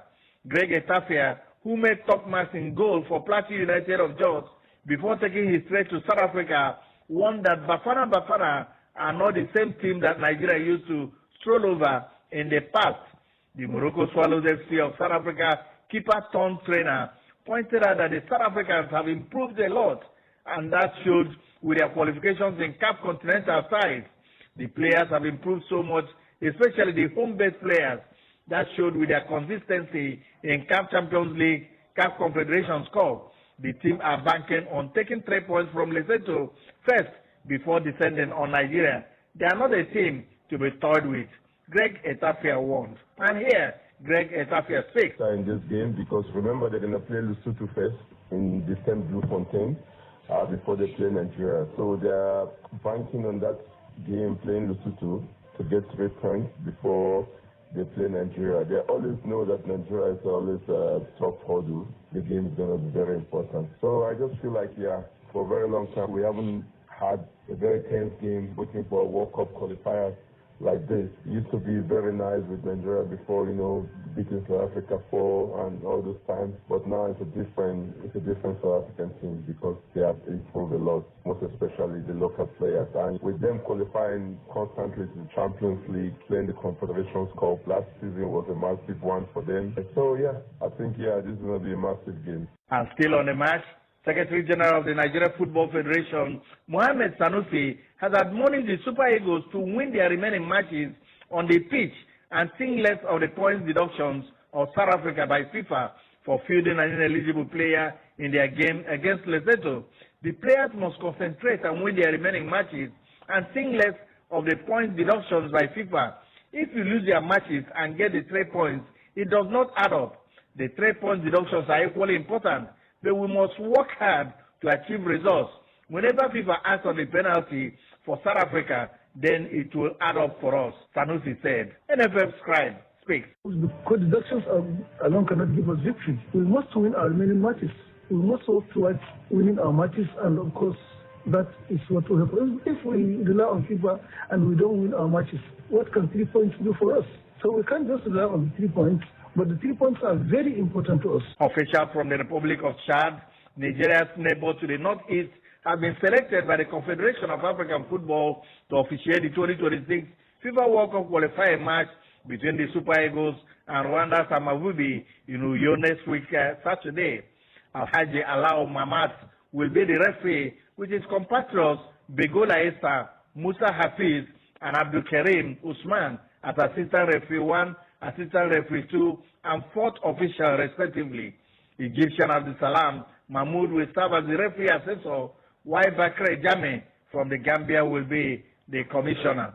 The match day 7 encounter at the Gospel Aquadio Stadium, which has been scheduled to kick off at 5 p.m. Nigeria time, is of huge importance to the two teams strive for the lone ticket from Group C of the African Series to the finals of the USA, Canada, and Mexico next year.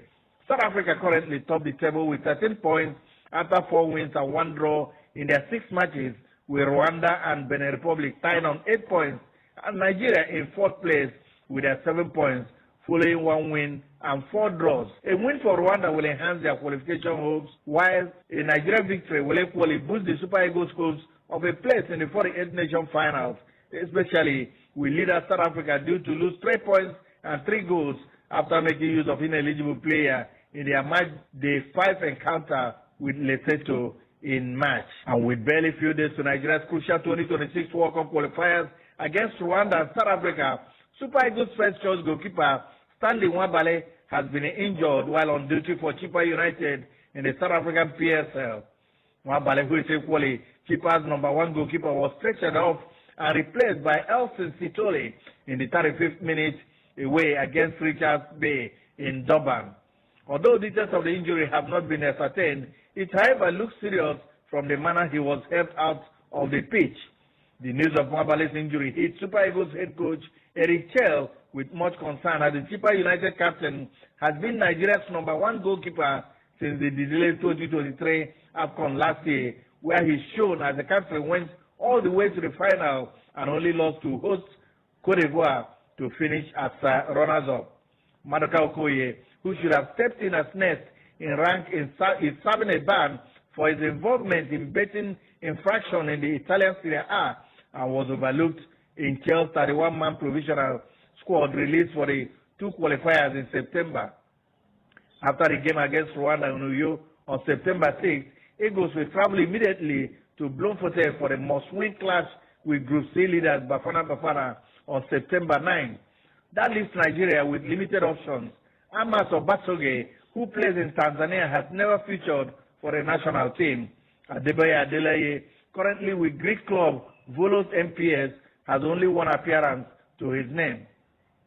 There is also 15-year-old Ebenezer Harcourt, a first-time call-up who impressed at the Under-20 Africa Cup of Nations earlier this year and kept a clean sheet against Congo in the only match that Eagles B won at Chan, has been invited by Eric Chell. The technical controller of the NFF, Augustine Eguavoy, was shocked that a 15-year-old could be invited for such a high-profile match in the World Cup. Augustine Eguavoy speaks. Because that goalkeeping area, goalkeeping department, at this level, is not the usual of Flying Eagles. So anybody can be called upon to go between the sticks. And I don't think it is small, but at this point in time, get that experience. But hopefully, now Wabale, let's just get injury not that bad. If all of them stay healthy, of course, we'll come into that game. But if we go to play, we'll be in the camp with the big boys, get more experience, compete against the best. That will not bring the best out of him. But honestly speaking, let him go and experience it, and then keep on the 17 in this next World Cup. But he's still within the age or moving to under 20 and start to command #1 jersey there. And then in and out, he can always come in and out of the Eagles squad to gain more experience and to gain more battering from all the senior boys. South Africa currently lead Group C on 13 points with Super Eagles, 4th on 7 points behind Rwanda, and Benin Republic on 8 points each in the qualifiers for the 2026 World Cup to be jointly hosted by the USA, Canada, and Mexico. Former Nigerian captain Sunday Olise has said that the Super Eagles' poor performance is the reason why Victor Osimhen and Ademola Lookman were unable to move to a big club this summer. Osimhen and Lookman are arguably Nigeria's best players right now, and we are linked with a move to a few top European clubs this summer. However, neither was able to seal a move to one of Europe's biggest clubs, with Osimhen joining Galatasaray, while Lookman is still stuck in Atlanta. Although Osimhen's move to Galatasaray cost the Turkish champions 75 million euros and made the Nigerian striker the third highest earning African footballer, Olise insists it is not a top move. Speaking on his YouTube channel, Olise insists that Osimhen and Lookman were unable to join a big club this summer because of the Super Eagles' failures in recent years. Let's face it, Galatasaray for me is not a top club. It's not a top elite club. Neither is Atlanta, and that is where it's housing our two best players, Olise said on his YouTube channel. You know, in the past, when we spoke about top clubs, you watch week in and week out. You saw Kanu Nwankwo playing in Arsenal. You saw J.J. Okocha playing in Paris Saint-Germain. You saw Taiwo West doing his thing at Inter Milan or AC Milan. Eventually, Finidi George at Ajax. You saw Babangida at Ajax. I was personally at Borussia Dortmund or Ajax or Juventus. You make your choice.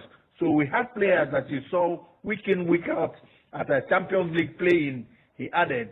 Now we have none. Why is that happening? It's simple. Our national team is no longer performing. People buy based on your national team. If you do great at the World Cup, the top clubs buy because that's their barometer, Olise concluded. Sunday Olise speaks. Galatasaray for me is not a top club. It's not a top elite club. Neither is Atalanta. And that's where it's housing our two best players. You know, in the past, when you spoke about top clubs, you watched week in, week out. You saw Kanu Nwankwo playing in Arsenal. You saw JJ showing at Paris Saint-Germain. You saw Taribo West doing his thing at Inter Milan or AC Milan eventually. You need the George at Ajax. You saw Babangida at Ajax. I was personally at Borussia Dortmund or at Ajax or Juventus. You choose, you make your choice. You know, so we have players that you saw week in, week out Champions League playing. Now we have more.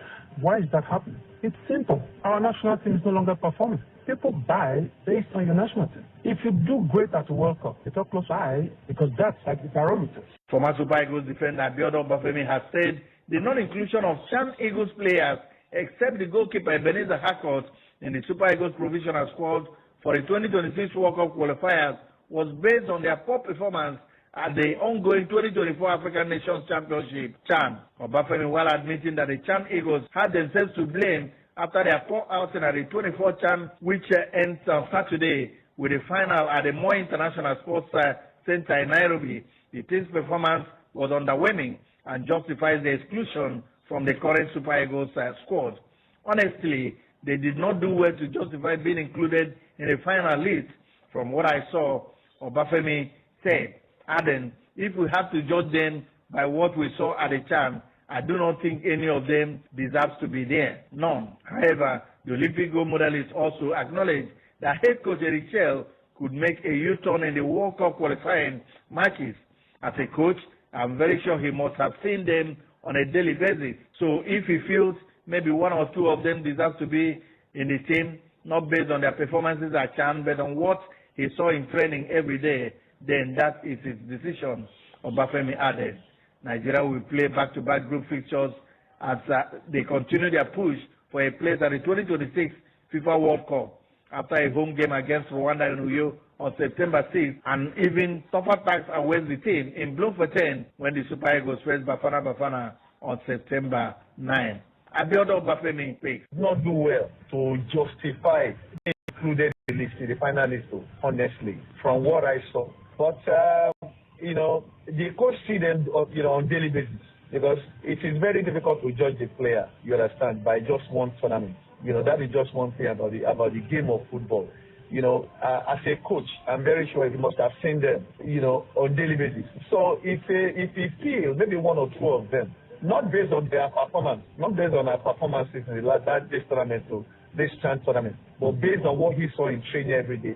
If he believes maybe one or two of them deserve to be in the team, that is his decision. But if we have to judge them as Nigerians by what we saw in Chan, I don't think any one of them deserves to be there. And from the Super Eagles, we move to the Super Falcons to let you know that the race for the tickets to next year's Women African Cup of Nations, also to be staged in Morocco, just as the last two editions, will be concluded in October with cup holders and 10-time winners Nigeria up against She-Cheetahs of Benin Republic and Cameroon's indomitable Lionesses. The Lionesses runners-up in 2014 in Namibia and in 2016 when Cameroon hosted, both times beaten by Nigeria in the final, must negotiate a tricky fixture against Algeria's Lady Phoenix in the final qualifying fixture set for 20th to 28th October. Algeria is noted as a rising power in women's football in the continent, as the Lady Phoenix finished in second place behind eventual winners Nigeria in their group in Morocco in July this year. They defeated Botswana by a lone goal and drew 0-0 with both Tunisia and Nigeria to reach the quarterfinals. They took Ghana's Black Queens to the rubber in their quarterfinal clash before eventually bowed out 2-4 after a penalty shootout. The indomitable Lionesses also failed to qualify for this year's finals stage in Morocco and lost 0-2 to Nigeria in a friendly match played in Abeokuta weeks before the finals. Benin Republic will host the first leg against Justin Madugu's Falcons before Nigeria play host to the return leg. Both matches have to be concluded within the window of 20th to 28th October.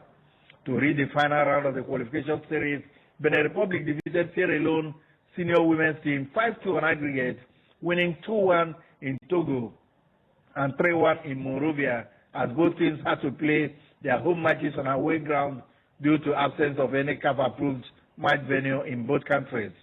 Senegal's Lionesses, who reached the quarterfinals in Morocco last month before losing to South Africa on penalties after a 0-0 regulation and extra time, face a daunting task against Cote d'Ivoire senior girls in the final round.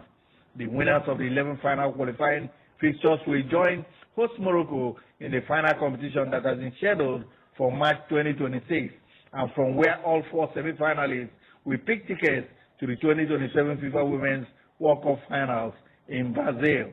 2 additional slots are available for Africa through a playoff tournament, as was the case before the 2023 finals in Australia and New Zealand. Just as was the case in Down Under, the final competition in Brazil, set for 24th June to 25th July 2027, will have 32 teams. However, World Football Ruling Body FIFA has increased the number of teams for the final competition to 48, starting with the 11th edition of the FIFA Women's World Cup in 2031 to be co-hosted by Mexico and the United States of America. Super Falcons coach Justin Madugu speaks. It has brought so much attention on the team, which has also made our job even more difficult with the opposition and everybody. The qualifiers for the next edition, we have a game already in October, which we have to start planning for. And we equally must try as much as possible to check more players. If we had more chance before we traveled, we had wanted to look at quite a number of other players. But because we didn't have that time, it was too short, it was risky for us to begin to look at players that you don't know much about. But now that this one is done and dusted, we must get the team and create more competition in the team. So we hope between now and October to have like 1 or 2 camps and see how we can also give new players the opportunity to also showcase what they can also do. We already have a program, a template of what we hope to do between now and the next qualifying game. And then what will also happen after the qualifying game. We are looking at that, trying to put this in. Fresh off leading Nigeria to a record 10th Women's Cup of Nations WAFCON title, Super Falcons captain Rashida Ajibade has sealed a move to Paris Saint-Germain, signing a 2-year deal with the French club. Ajibade said she was excited by the new challenge. I feel so excited since I got the information. I've been looking forward to making this happen, she said. It's a new challenge, usually coming into this kind of a prestigious club with amazing talent, amazing players, amazing people. It's an opportunity to grow as a player and as a person, and a lot to learn. And I believe that it's a place for me to evolve, to learn and become the best version of me. Rashida Ajibade speaks. Excited, and since I got to hear about this information, I've been looking forward to just make this happen. But yeah, I'm so excited. I'm looking forward to the season. It's a new challenge, usually coming into this kind of a prestigious club. It's amazing talent, amazing players, amazing people, and I mean, I've got opportunity to grow as a player and as a person, and a lot to learn. And I believe that it's a place for me to evolve and learn as well, and become the best version of me. PSG brand is a very unique brand, I promise it, because it's a thing that I've been admiring from very good distance. Yeah, I follow a lot from the men's game to the women's game as well, and it's a place where I've seen players evolve, do great things, and of course they've been competing well. Looking at the history of the club, looking at the values and the missions of the club, I think it's a very good club, and I think it's a place for a lot of young players to go and evolve as well. So it's a very good brand. And before we go, let's tell you that standout performers in the 2024-25 Nigeria Premier Football League, Yusuf Anas and Coach Daniel Ogumodede, are set to be rewarded on Tuesday, September 2nd in Abuja. The award and reception were held off due to the engagement of the duo in the preparations and participation of the Chan Eagles team. Otumba Gbenga Lebele, the NPFL chairman, disclosed the new date and said it is pursuant to the board's policy to promote excellence through the reward. It has been our policy to encourage players, coaches, and the entire team to elevate the quality of our league football through outstanding performances. We have consistently rewarded our best club richly and the highest goals scorers and best performing coach in conjunction with our investment partners, GTI Asset Management. Explained Elegbele, Anas of Nasarawa United was the top scorer with 17 goals, while Ogumodede led Remo Stars to a historic title success for the first time since the club was founded. The MPFL chairman said each of the award winners will be paid 1.5 million naira and also presented with a commemorative plaque. And that's the size or sports roundup in Nigeria. For Channel Africa Sports, Tony Ubane reporting. From football fields to finish lines, Eliud Kipchoge storms into the history books. Neto Chemane brings you sports on Africa at Play.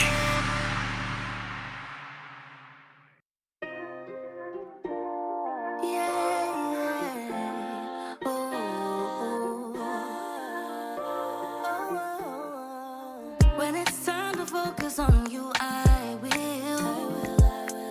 But right now, I just really need to get on my feet. Oh, cause when I bleed, you don't really see me. You're never thinking about me. I'm your shield and your protector, darling. When do you protect me? You cannot reciprocate. Can I be on your case? Oh, but to me, I won't wait. I have all that I need in my ja. If not for Jah, I would on die. There's no one to blame but me if I decide to trust in Him and not rely on Jah. In my ja. If not for Jah, I would on die. The way your light goes out and you're looking for me, baby. Your disguise is beautiful. And if I knew that you were my kryptonite, oh, I would have deserted you. Oh, baby. Seeing is deceiving, oh, it's deceiving. Oh, baby. Only God can save you now. You cannot reciprocate. Can I be on your case? Oh, but to me, I won't wait. I have all that I need in my job. If not for Jah, I don't die. There's no one to blame but me if I decide to trust in Him and not rely on Jah.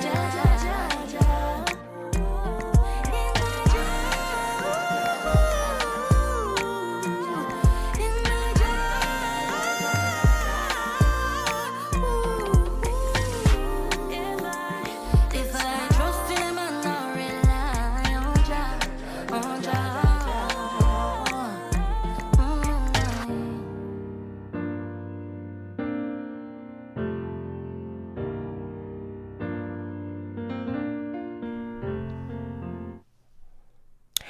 We are almost at the last hour of the show, and you're listening to Prudence Makubalo, just standing in for the great Neto Chemane. And we are just shifting gears, where we are going to be talking about the Motsepe Foundation, rather, where we have known, or rather seen, that it has actually played a key role, most especially when coming to football in South Africa. And actually on the line, I am with the Motsepe Foundation Head of Sports, Music and Arts Sponsorship, Mr. Peter Letwaba. Welcome to Africa at Play.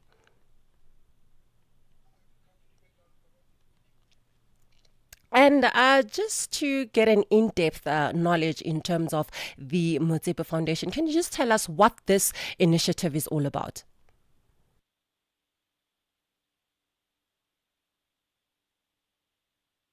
Africa, meet Abedi. Yeah, that's me. Abedi is a music lover through and through. I really love African music. He's got a taste for all kinds of tunes and spends his days listening to Channel Africa. Guess what? He didn't know. Okay. Channel Africa wants to help Abedi and all music lovers everywhere to discover even more incredible music. That is why Channel Africa is calling on all African musicians to submit their music. Musicians, remember to give us all your relevant information. Make your submissions at music@channelafrica.co.za. Submissions are your chance to be heard on radio. But sadly, they do not guarantee that you will be playlisted. All submissions will be carefully reviewed to see if they meet our station's requirement. Channel Africa, the African perspective. Live every Saturday and Sunday from 2 to 5 p.m. Central African Time. And if you've just joined us, we are at the last hour of Africa at Play, and you're listening to Prudence Makubalo here, standing in for the great Neto Chimane. And earlier on, we've just had, some technical glitches, and I hope we still have Mr. Peter Lidwaba from the Motsepe Foundation, the head of sports, music, arts, and sponsorship. Welcome to Africa at Play.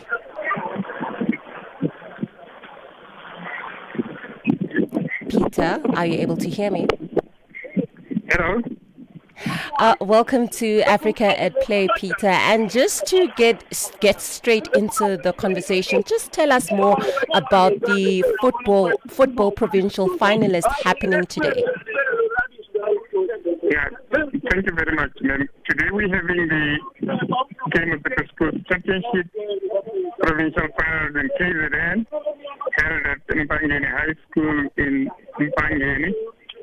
It's the KZN 36 schools participating, 18 for the under 19s and 9 boys under 13 and 9 girls under 13.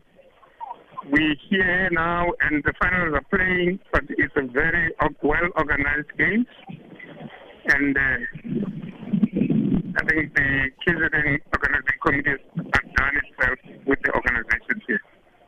Yeah, and actually we've seen over the previous years that the competition is actually known as the biggest of its kind here in South Africa, with over 12,500 schools participating annually. So how is this money actually being used from the schools?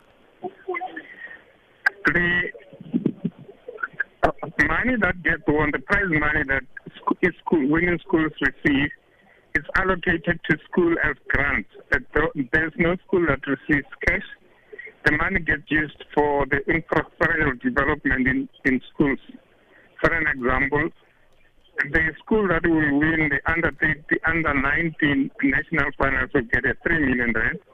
They use that 3 million rand needs to be used to the infrastructural development of the school. They need to improve the whole school with whatever is needed. The school is not necessarily meant for sports, but for the development of school in general. Yeah, and just an in-depth knowledge in terms of the development of schools. How is this tournament important, most especially in the development of grassroots level in South Africa? The tournament forms the base because if you look into almost 90% of the boys that are playing professional football today and are South African and are under the age of less than 30 years and below, all of them have gone through this tournament. Now, that just gives you a picture of how the tournament is contributing to the South African football development. For the under 13s, we are 3 years in. This is the third year with the under 13s, and the idea is that in the next few years there would be an under 19 for girls also. That would also contribute towards the development of girls football in the country. Yeah, and also we've seen that the tournament went through a transition. You built a long-standing partnership with Sanlam in 2023, introduced an under-13 division for the boys and girls. So how does this elevated the sports, particularly in the inclusion of girls to the K Motsepe Schools Championship? The good thing about this is that in the few years that we've been running this tournament with the under-19 boys only, we have not seen parents attending this game. Now that we have the juniors, fortunately enough, now we see the parent component starting to attend the game, probably because they are not very safe. They are not very sure of the safety of their children. But it's an encouraging thing, and we hope that parent participation would also move towards the next, so these boys cannot be playing here and their parents are not here. Yeah, and also just to delve deeper onto the tournament and how important are the schools and their enrichment platforms at this level and outside the active sports? What other platforms are there by the Department of Basic Education, in your thoughts? I think the Matema Foundation is also involved in development. I mean, we're not only involved in football, we're also involved in netball, doing the same thing. We also support, the foundation also supports the school's choral estate for, and all these programs we believe they are important because, as the old saying would go, that a healthy body a healthy mind will always be found in a healthy body. Yeah, and actually, just to change a bit of gears, on the show, we actually have a topic of the day where we are talking about rather a debate session in terms of why actually teammates have different salaries in terms of remuneration. So, just in your thoughts, what are your thoughts about that? It is an ideal that I think we need to all be fighting for. And in our specific case here, you would find that the under 13 girls play for, at national level, the under 13 girls would receive their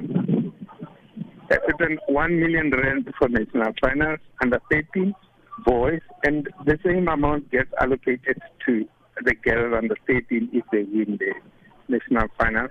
At provincial levels, both teams, winners would get 100,000 rand under 13 boys and 100,000 rand under 13 girls.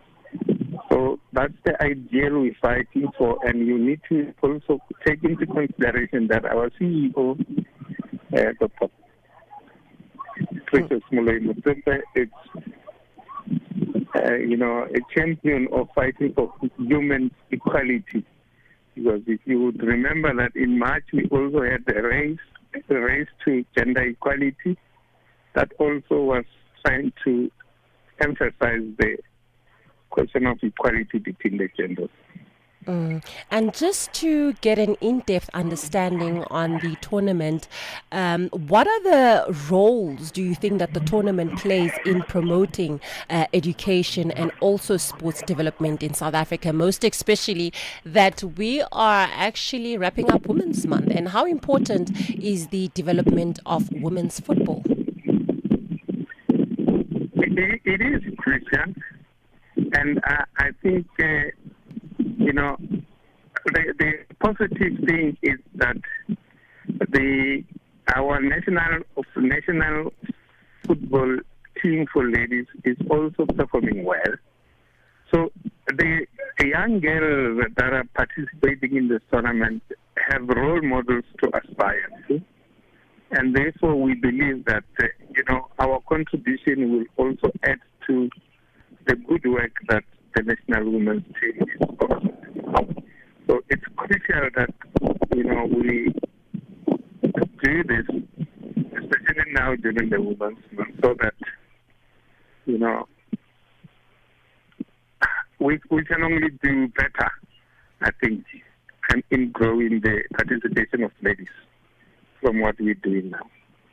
Yeah, and just talking about growth, are there any standout players that you see that they are actually growing, most especially in the tournament? And who are you excited to particularly watch? Currently, it's the under 13 girls. We have not identified any specific one now, but one can also look into that. Most of the girls, almost all of the girls that are playing for the senior teams currently, the up and coming ones have gone through this tournament. Now, we just hoping that, because it's, we can count a few that have gone in there as young ones, but we hope that 3-4 years to come, we will have contributed, we will then be able to point at names that we can identify and say these ones went through our program. In the same way as we are now able to do with football, with boys, that we can say this guy went through this tournament, like you Dow and all the other boys that have gone through the tournament. Yeah, and also I can imagine as young as they are, there's a lot of competition probably amongst themselves. So just in your version, how do you think that players will handle the pressure of competing in a high stakes tournament like this? The advantage of the tournament like this is that you have teachers here who are handling this. Are responsible for these children, and we have the hope that because they are teachers, they will be able to, to guide them and take them through the correct channels on how to handle this. Because the qualifiers here would then be expected to perform better when they go to national finals. And in most cases, you would find a situation where these girls perform good when they are at provincial finals and they win, but come national finals, the performance goes in a different direction because now the girls have not been well prepared or they are not good. The stage becomes too big for them. We hope that the teachers will do the justice in guiding and, coaching them on how to handle the pressure. Earlier on, I heard you actually speak on equalities amongst the gender. So just in your sense, what are the key skills or qualities that you think will set the winning teams and players apart? No, it all depends on the preparations and how the coach tactically, approach the games. Because it's not only the children or the girls that will be participating that are winning the game, but the coaching also is important.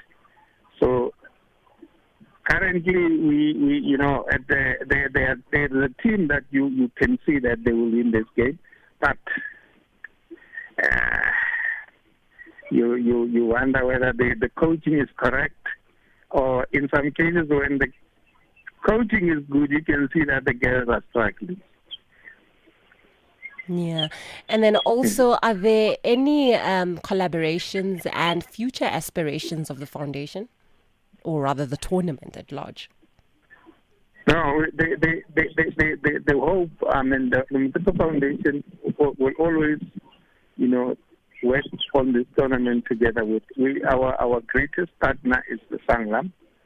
But we also work with the Department of Basic Education, Department of Sport, Arts and Culture, and the South African Football Association in developing this. And we just hope that the contribution that the foundation is making together with Sangam could be met with an equal effort financially from government.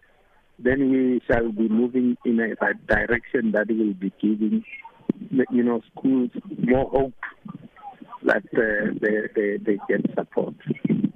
Because the foundation on its own, we can only do as much, and we hope that the government can also put in some effort financially to assist the schools and the districts, especially down there where schools are not, they do not have facilities where to play on. Yeah. Because in most cases, it would be only township and the schools that come from cities that are doing well because of the influence of the facilities where they come from. But then schools from deep rural areas, you can see when they arrive here that they are struggling on the first thing, just playing on the grass. It becomes an issue for them. Yeah, and just before I let you go, how will this tournament impact the players' confidence as well as self-esteem? Because I believe that having this type of experience in terms of having growth within the players, it might actually have a good impact. For sure, I mean just for the fact that you're playing at the provincial finals. It's confident enough, and I think the school that is participating in the provincial finals today, when they go home, they will go to, even if they don't make it to the finals today, the fact that they are here gives them more confidence to say, next year, this is an experience, we're going to fight more. For the players that are, those that are moving and qualifying, you're going to find that among them that you have those special boys that will be selected as players of the tournament or players of goalkeeper of the tournament. That boosts their morale. And more so, around here, you find scouts from all different professional teams that are here, and that just boosts the fact that, when these scouts talk to these boys, it gives them hope that they are doing the right thing, and even if they are not selected, they will go back home and do more so that next time they get selected into this professional setup. Yeah. And just before we actually part ways, just a question just came up from my head right now is that, of course, we are dealing with the development of the grassroots level of football.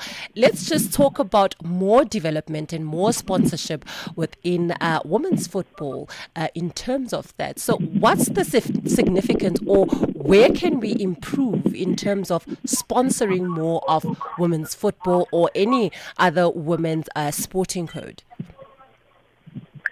I think it's well above me, that one of where can But all I can say is the better we get organized as the people that organize these games, the more we get organized, the more we will attract more sponsors, and the more things will improve.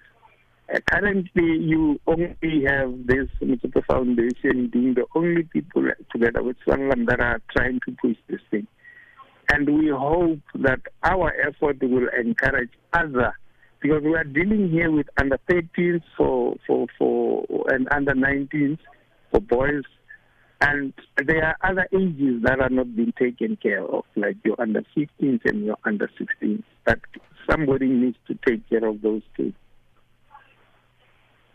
Yeah. Well, thank you so much for joining us on Africa at Play. And that was the Motsipe Foundation head of sports, music, arts, and also sponsorship, Mr. Peter Lidwaba, just talking about the significance of the Motsipe Foundation, as well as the importance of the grassroots level of sporting codes of both female and male. Going to continue rather more on the sports updates after this break.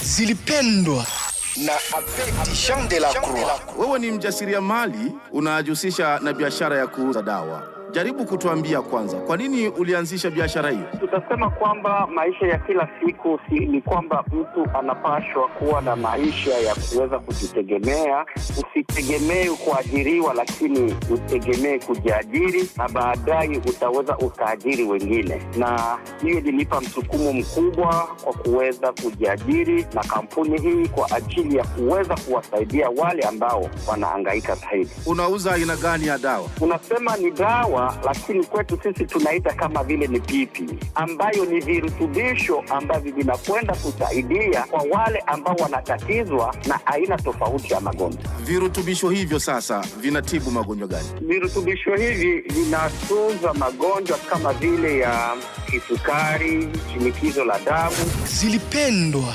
kila Jumamosi kuanzia saa 12 kamili majira ya Afrika ya Kati hadi saa 1 kamili majira ya Afrika ya Kati. When you are at the top, you become the conversation. Join the hot conversation with Neto and ETO Chamane on Channel Africa, on Africa at Play. Drop us a voice note on +27 63 406 9126. And it's just gone 18 minutes past 4, and I'm standing in rather for Neto Chimane, and I'm Prudence Makubalo, if you're wondering who's behind the mic. And just to continue with the topic of the day, I mean, like in the world of professional sports, it's actually common for teams who have rather a mix of seasoned veterans and young up-and-coming talent. But when it comes to salaries, a question often arises: should players who are considered stars or more experienced earn significantly more than their teammates? Well, that's actually a conversation that I'll be able to unpack with the Nigerian correspondent Tony Ubani, just to give us also on what's happening around the African continent in terms of the sports updates. So welcome to Africa at Play, Tony. Hey, thank you so much, Prudence. It's my pleasure to join you. Yeah, I mean, like, you've heard me actually talking about the topic of the day. So what's your rather thought in terms of that when you just hear, certain teammates having a different salary than the other? Yeah, I think it's not a very good thing. Somehow it divides the team. Because most times you just realize that the player that is earning much bigger pay than you may not be delivering as much as you do. I think that somehow brings disaffection in the team, and that will also lead to somebody also asking somehow reduce his performance in the team. If I realize that I am doing so much bigger and better than one who earns more than me, I think I'll be forced to ask myself question, and somehow that will also bring about lowering my performance on the team. That's my thought on this, Prudence. Yeah, and just to have a further conversation on what's actually happening in and around Africa. So just in terms of the FIFA World Cup qualifiers, who are the key players that might consider for the 2026 FIFA World Cup qualifiers? Yeah, thank you so much. I must say that before now, Chel invited about 33 players, provisional list that he made available in Nigeria. And of all that 33 players, it was only one home-based player that was included. And as I tell you now, that home-based player, a goalkeeper, Ebenezer Harcourt, has been finally dropped. So it means that all the 23 players that Chel just announced yesterday, there is no home-based player, no player playing in the Nigeria Premier Football League. It's called up for these all-important matches between Rwanda and South Africa.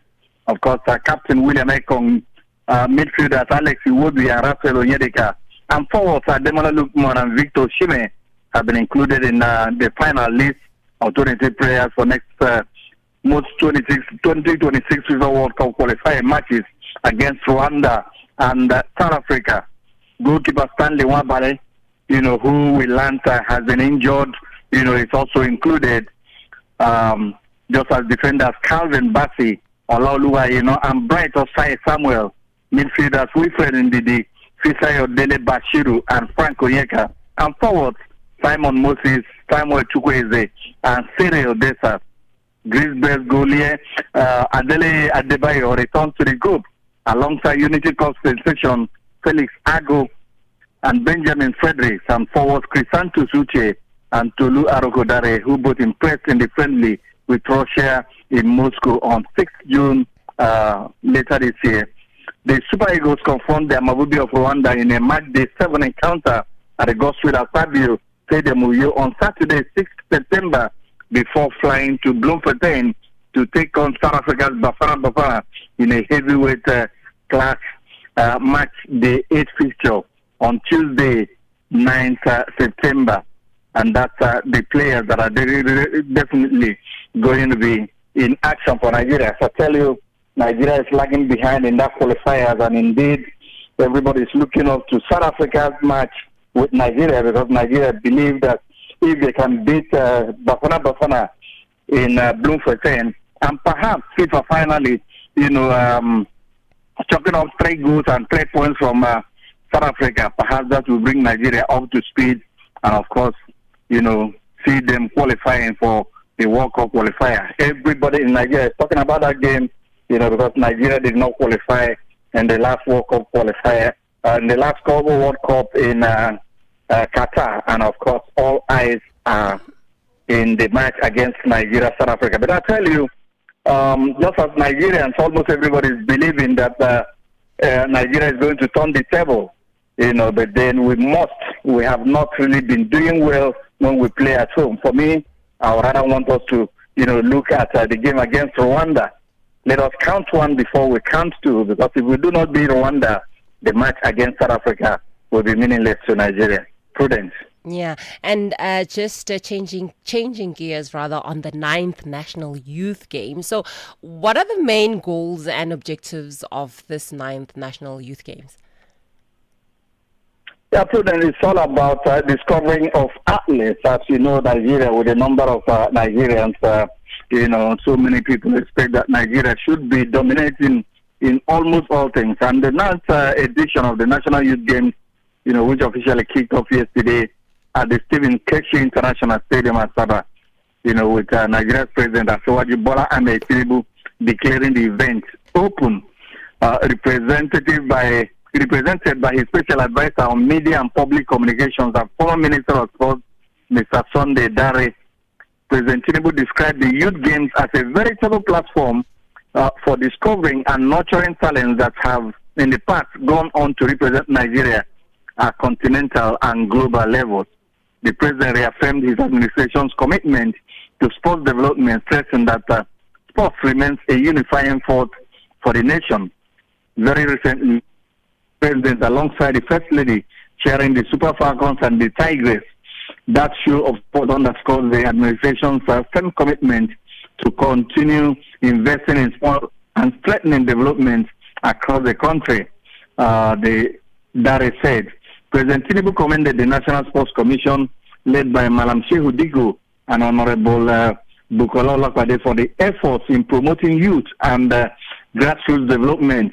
He also praised the Delta State government for hosting the games, noting that Asaba has gradually become the headquarters of sports competitions in Nigeria.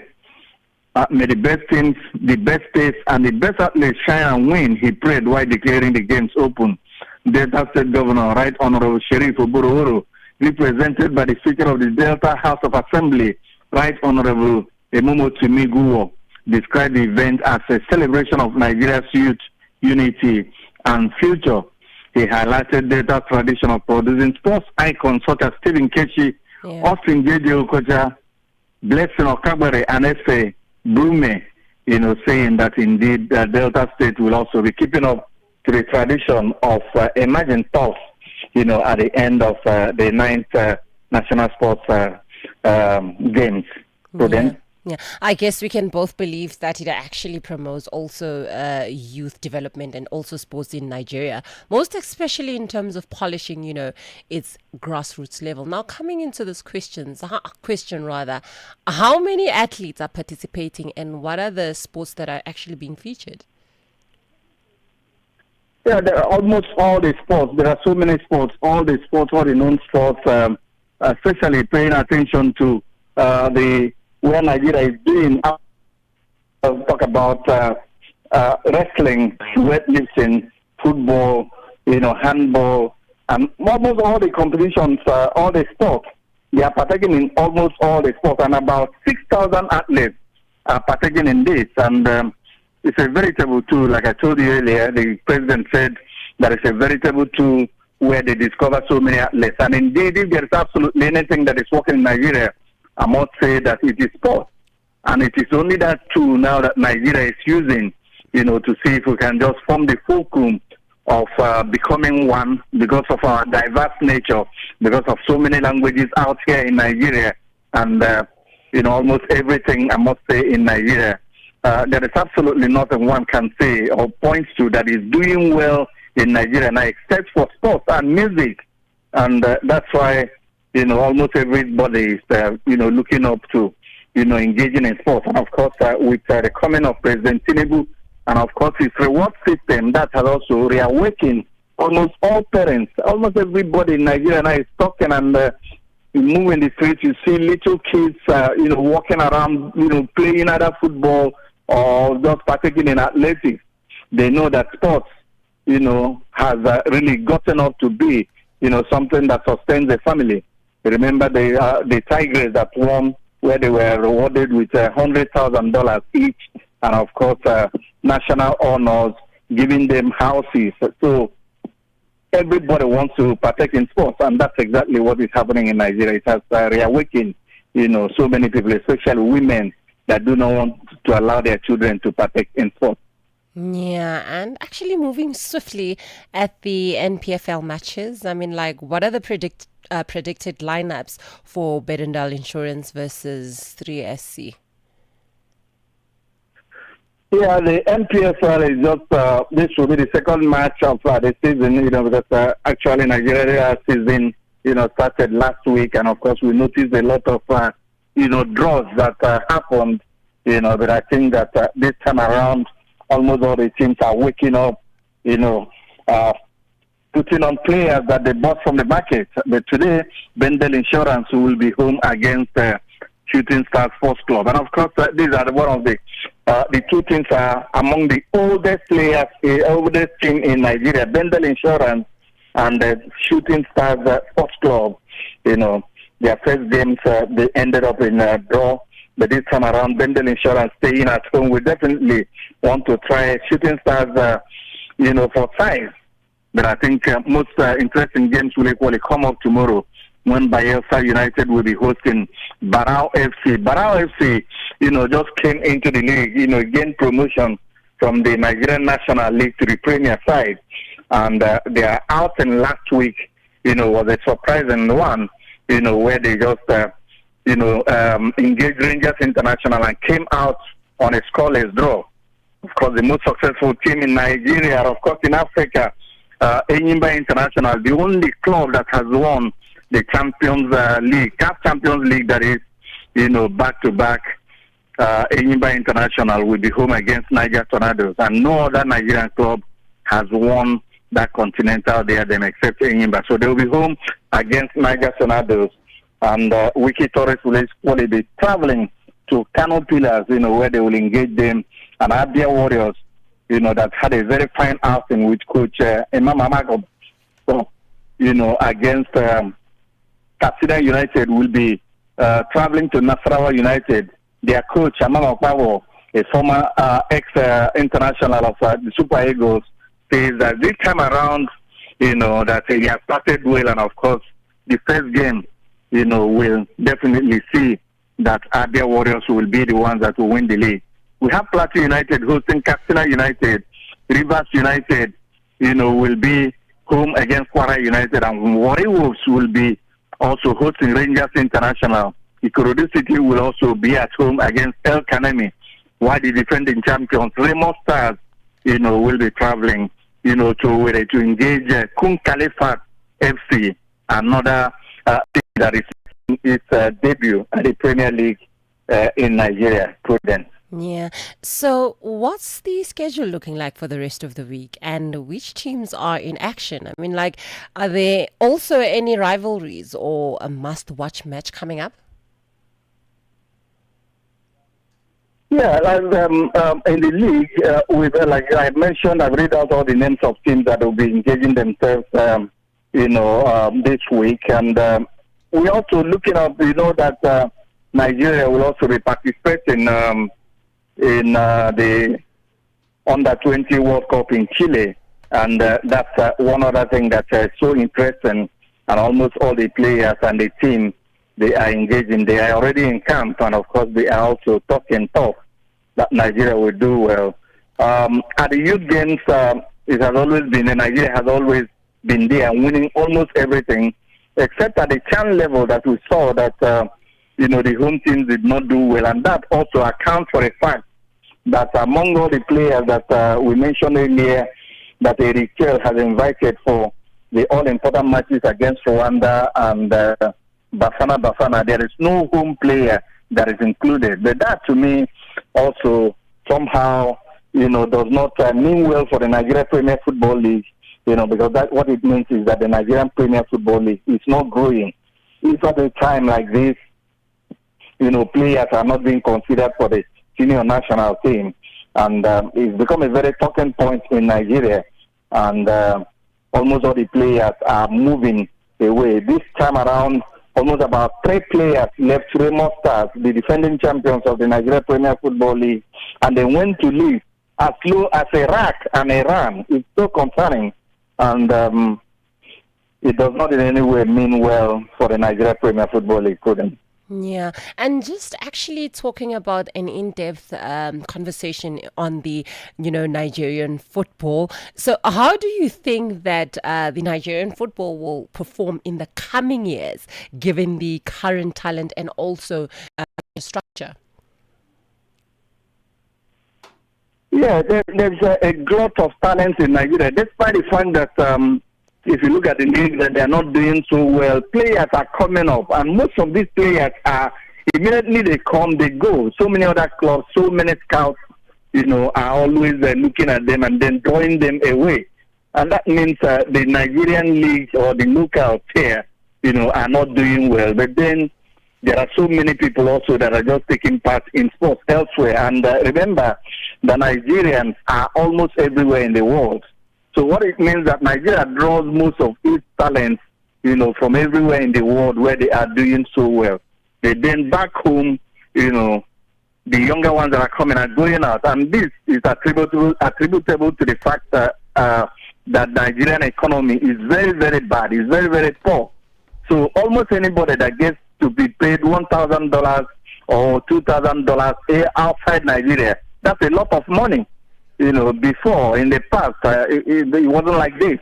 So many Nigerians stayed at home and played, and that also made the Nigerian league tick. And that was why, what accounted for Enyimba winning the CAF Champions League in 2003 and 2004. But I must tell you that players, almost every good player in Nigeria, is going abroad, playing in, leagues that are not ordinarily supposed to be played in. Yeah, and also in South Africa, we actually are wrapping up Women's Month. Maybe that's why I'm actually called in, but then I'm joking. But we're actually wrapping up Women's Month, and just your thoughts in terms of women's sports in Nigeria. How's that going? Yeah, and I know that this is really going to impress you as a woman. I must say that the Nigerian sports generally, I'm not just talking about football or weightlifting or any particular sport, handball. I'm saying that generally the women have done better than the men in all aspects of Nigerian sports. The men have really been playing football even before the advent of women's football in Nigeria. But I must tell you now that the women have accomplished 10 times more than the men have done. Yeah. That's just one. It's a fact. And so also it is in athletics. In athletics, track and field, everywhere you hear about women who are doing so well. And they are Nigerian women, not the men. The men are not just catching up. Everybody expected that the Tigers, after what we saw the Tigers did in the continent, winning their 10th Afro basketball, when the men came up to the stage, of course, not so many people believed in them, and of course, they proved almost everybody right, by not making it to the semi-final and the final. The men have really been lagging behind, and the women are the ones, at the forefront, and of course, who make Nigerians walk with their noses in front. Prudence, I know you're happy to hear that. I'm very happy to hear that. I mean, like, I even here in South Africa, I just feel like also women do more better because of, they actually win rather the leagues and so forth. I mean, like, where I believe also there should be a bit of, when coming to salaries rather, there should be a bit of equality, and also just coming into my next question, what role do you think that sports play in promoting national unity and also development? In Nigeria, it's not far-fetched. I think that if you really have been watching events in Nigeria, you hear about a lot of terrorism, a lot of killings, a lot of very adverse stories on disunity. But then there is only one thing that has been at the forefront, and that is sports. Anytime there is sports, even most of the terrorists who are attacking Nigerians, when there is a major football event that a national team of Nigeria are engaging, you will never, throughout that tournament, you will never hear about any killing. So what it means is that even during that time, the terrorists, whoever they are, they will always suspend everything because they too will also be interested in watching games. We have also seen a lot of tribal divisions in Nigeria, because so many people, the first thing somebody asks you, where are you from? They are not just asking how good you are. They are asking, where are you from? As if where you are coming from, is the most important thing in life. So that division has always been there. But then once it comes to sports, if you select 11 players, either from any region in Nigeria, and they are doing well, people do not care where they come from. Because immediately they come representing Nigeria, they become a national asset. So that's exactly why we say that sports, everybody's talking about sports. And it's the only sport that can, unite Nigerians. Because once there is football, there is peace, there is joy, there is so much happiness. And of course, if the team, they are doing well, that means there will be respite from killings. There will be respite, from all bad things that are happening in Nigeria. So that is why we're saying that Nigerian government should invest more in sports, because this is the only thing that has brought so much joy to so many Nigerians, and of course, promoting Nigeria's image everywhere abroad. All right. And just before we part ways, are there any international sports events or tournaments that you're excited about, and why? Yeah, still the Falconets head coach, Moses Aduku, has really been reflecting on his team's preparations for the FIFA Under-20 Women's World Cup qualifying fixture against Rwanda. Aduku's side recently started preparations for the second tie, and the gaffer said his players are bracing up to the task ahead despite the initial challenges. So far, so good. The players are responding to training, Aduku told me. And the first week was tough because they had been off for about 2 months. But with conditioning practical drills, the team has improved. So Rwanda defeated Zimbabwe 2-1 in the previous round.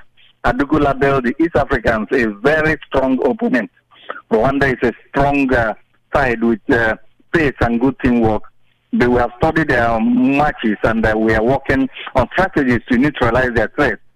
We still have 2 more weeks to prepare, and I believe the girls will be ready. The first leg will take place in Kigali on Sunday, September 21, while the reverse fixture will be played 6 days later at the Lagos Salami Stadium at the Machinga, Ibadan in Nigeria. Prudence. All right. Thank you so much for your time. And that was Tony Ubani, one of our correspondents from Nigeria, just giving us, a wrap up on what's happening in Nigerian sports. And we will be back after the short break. Midday vibes, great programming, and good company. This is Channel Africa.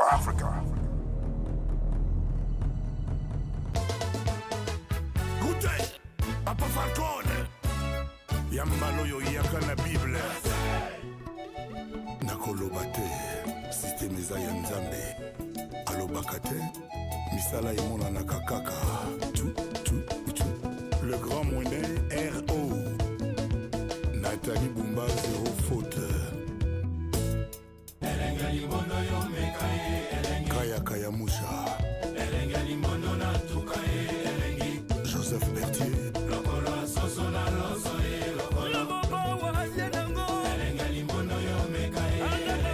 Lucia Ibata Emmanuel Kiamba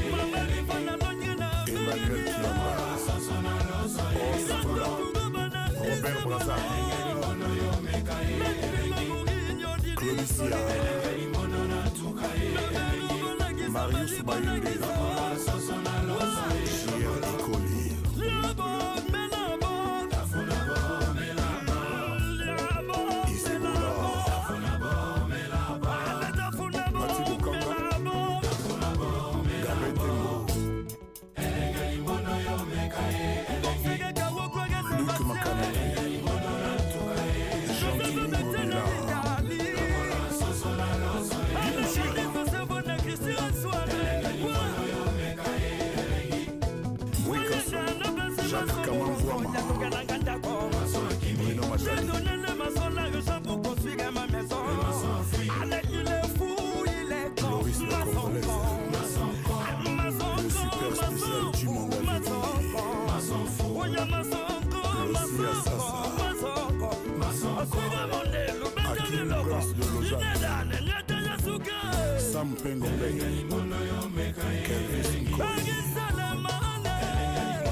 Patrick Ponce, Jean-Jacques Tamboué, Boutique Elena, Maman Salomé, Didas Pembelemlin, commandant Yéron, Jackie de Kawele, DJ Frank, Alain Lusubaba,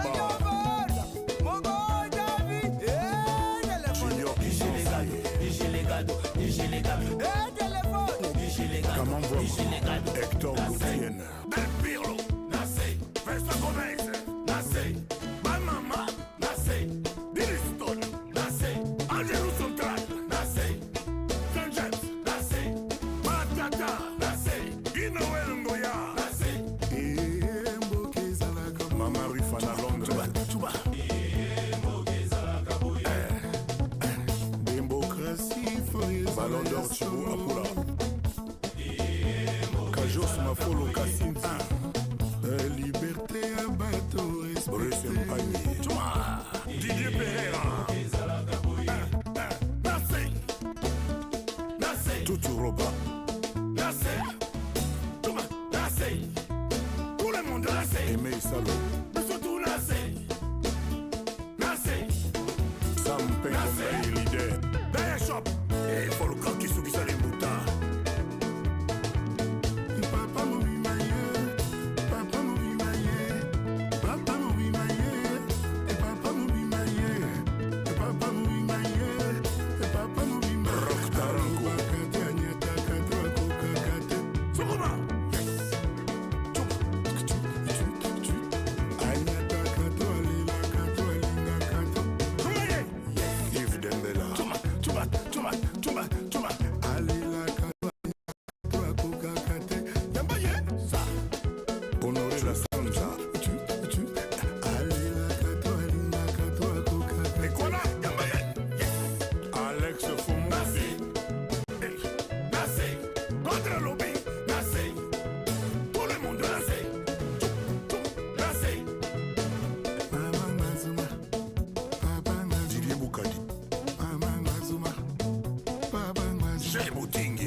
BBC automatique.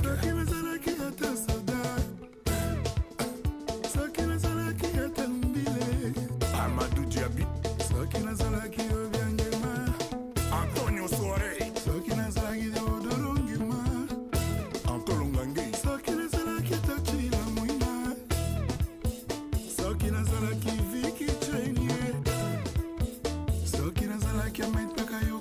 Barry Ndengeye,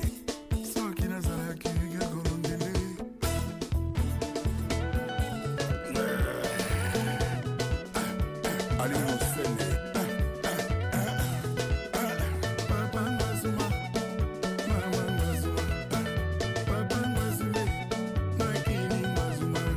Bruno Matari, Ted Tendai, oui garçon,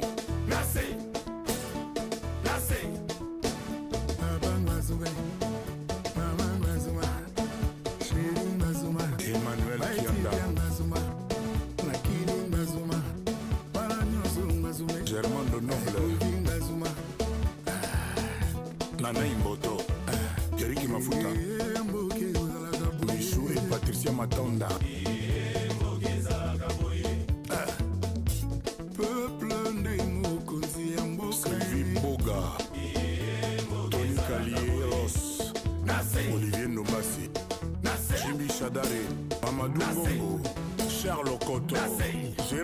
Mobutu, Thierry Zone et les collecteurs, Papi Kamba, l'homme poursuivi par le lion et l'homme poursuivi par le chien ne courent pas de la même Hi façon. there.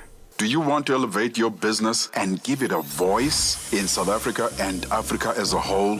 Well, in that case, let Channel Africa make this a possibility. Channel Africa is willing to advertise your business for as little as 30,000 rands or $1,719.18. To get access to these great rates, send all requests to mokoenata@SABC. That's MOKOENATA@SABC. Channel Africa, the African perspective.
Indizendifane namajuba ndibe nare kaningipilise nendaweni ezinca kube sekuvulisa ngopha lapha nasemnyango da kanindenze ndibe mkhulu nami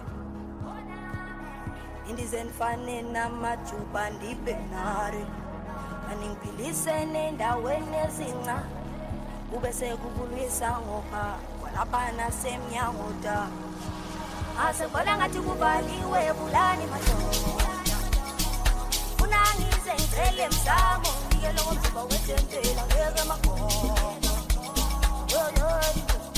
aya ngeke kulungwe aya ngeke ngiphume ngam asebona ngathi kubaliwe bulani madoda funa ngize ngicele msamo ngikelo ngomzimba wetempela ngeke makhona ngiyalangame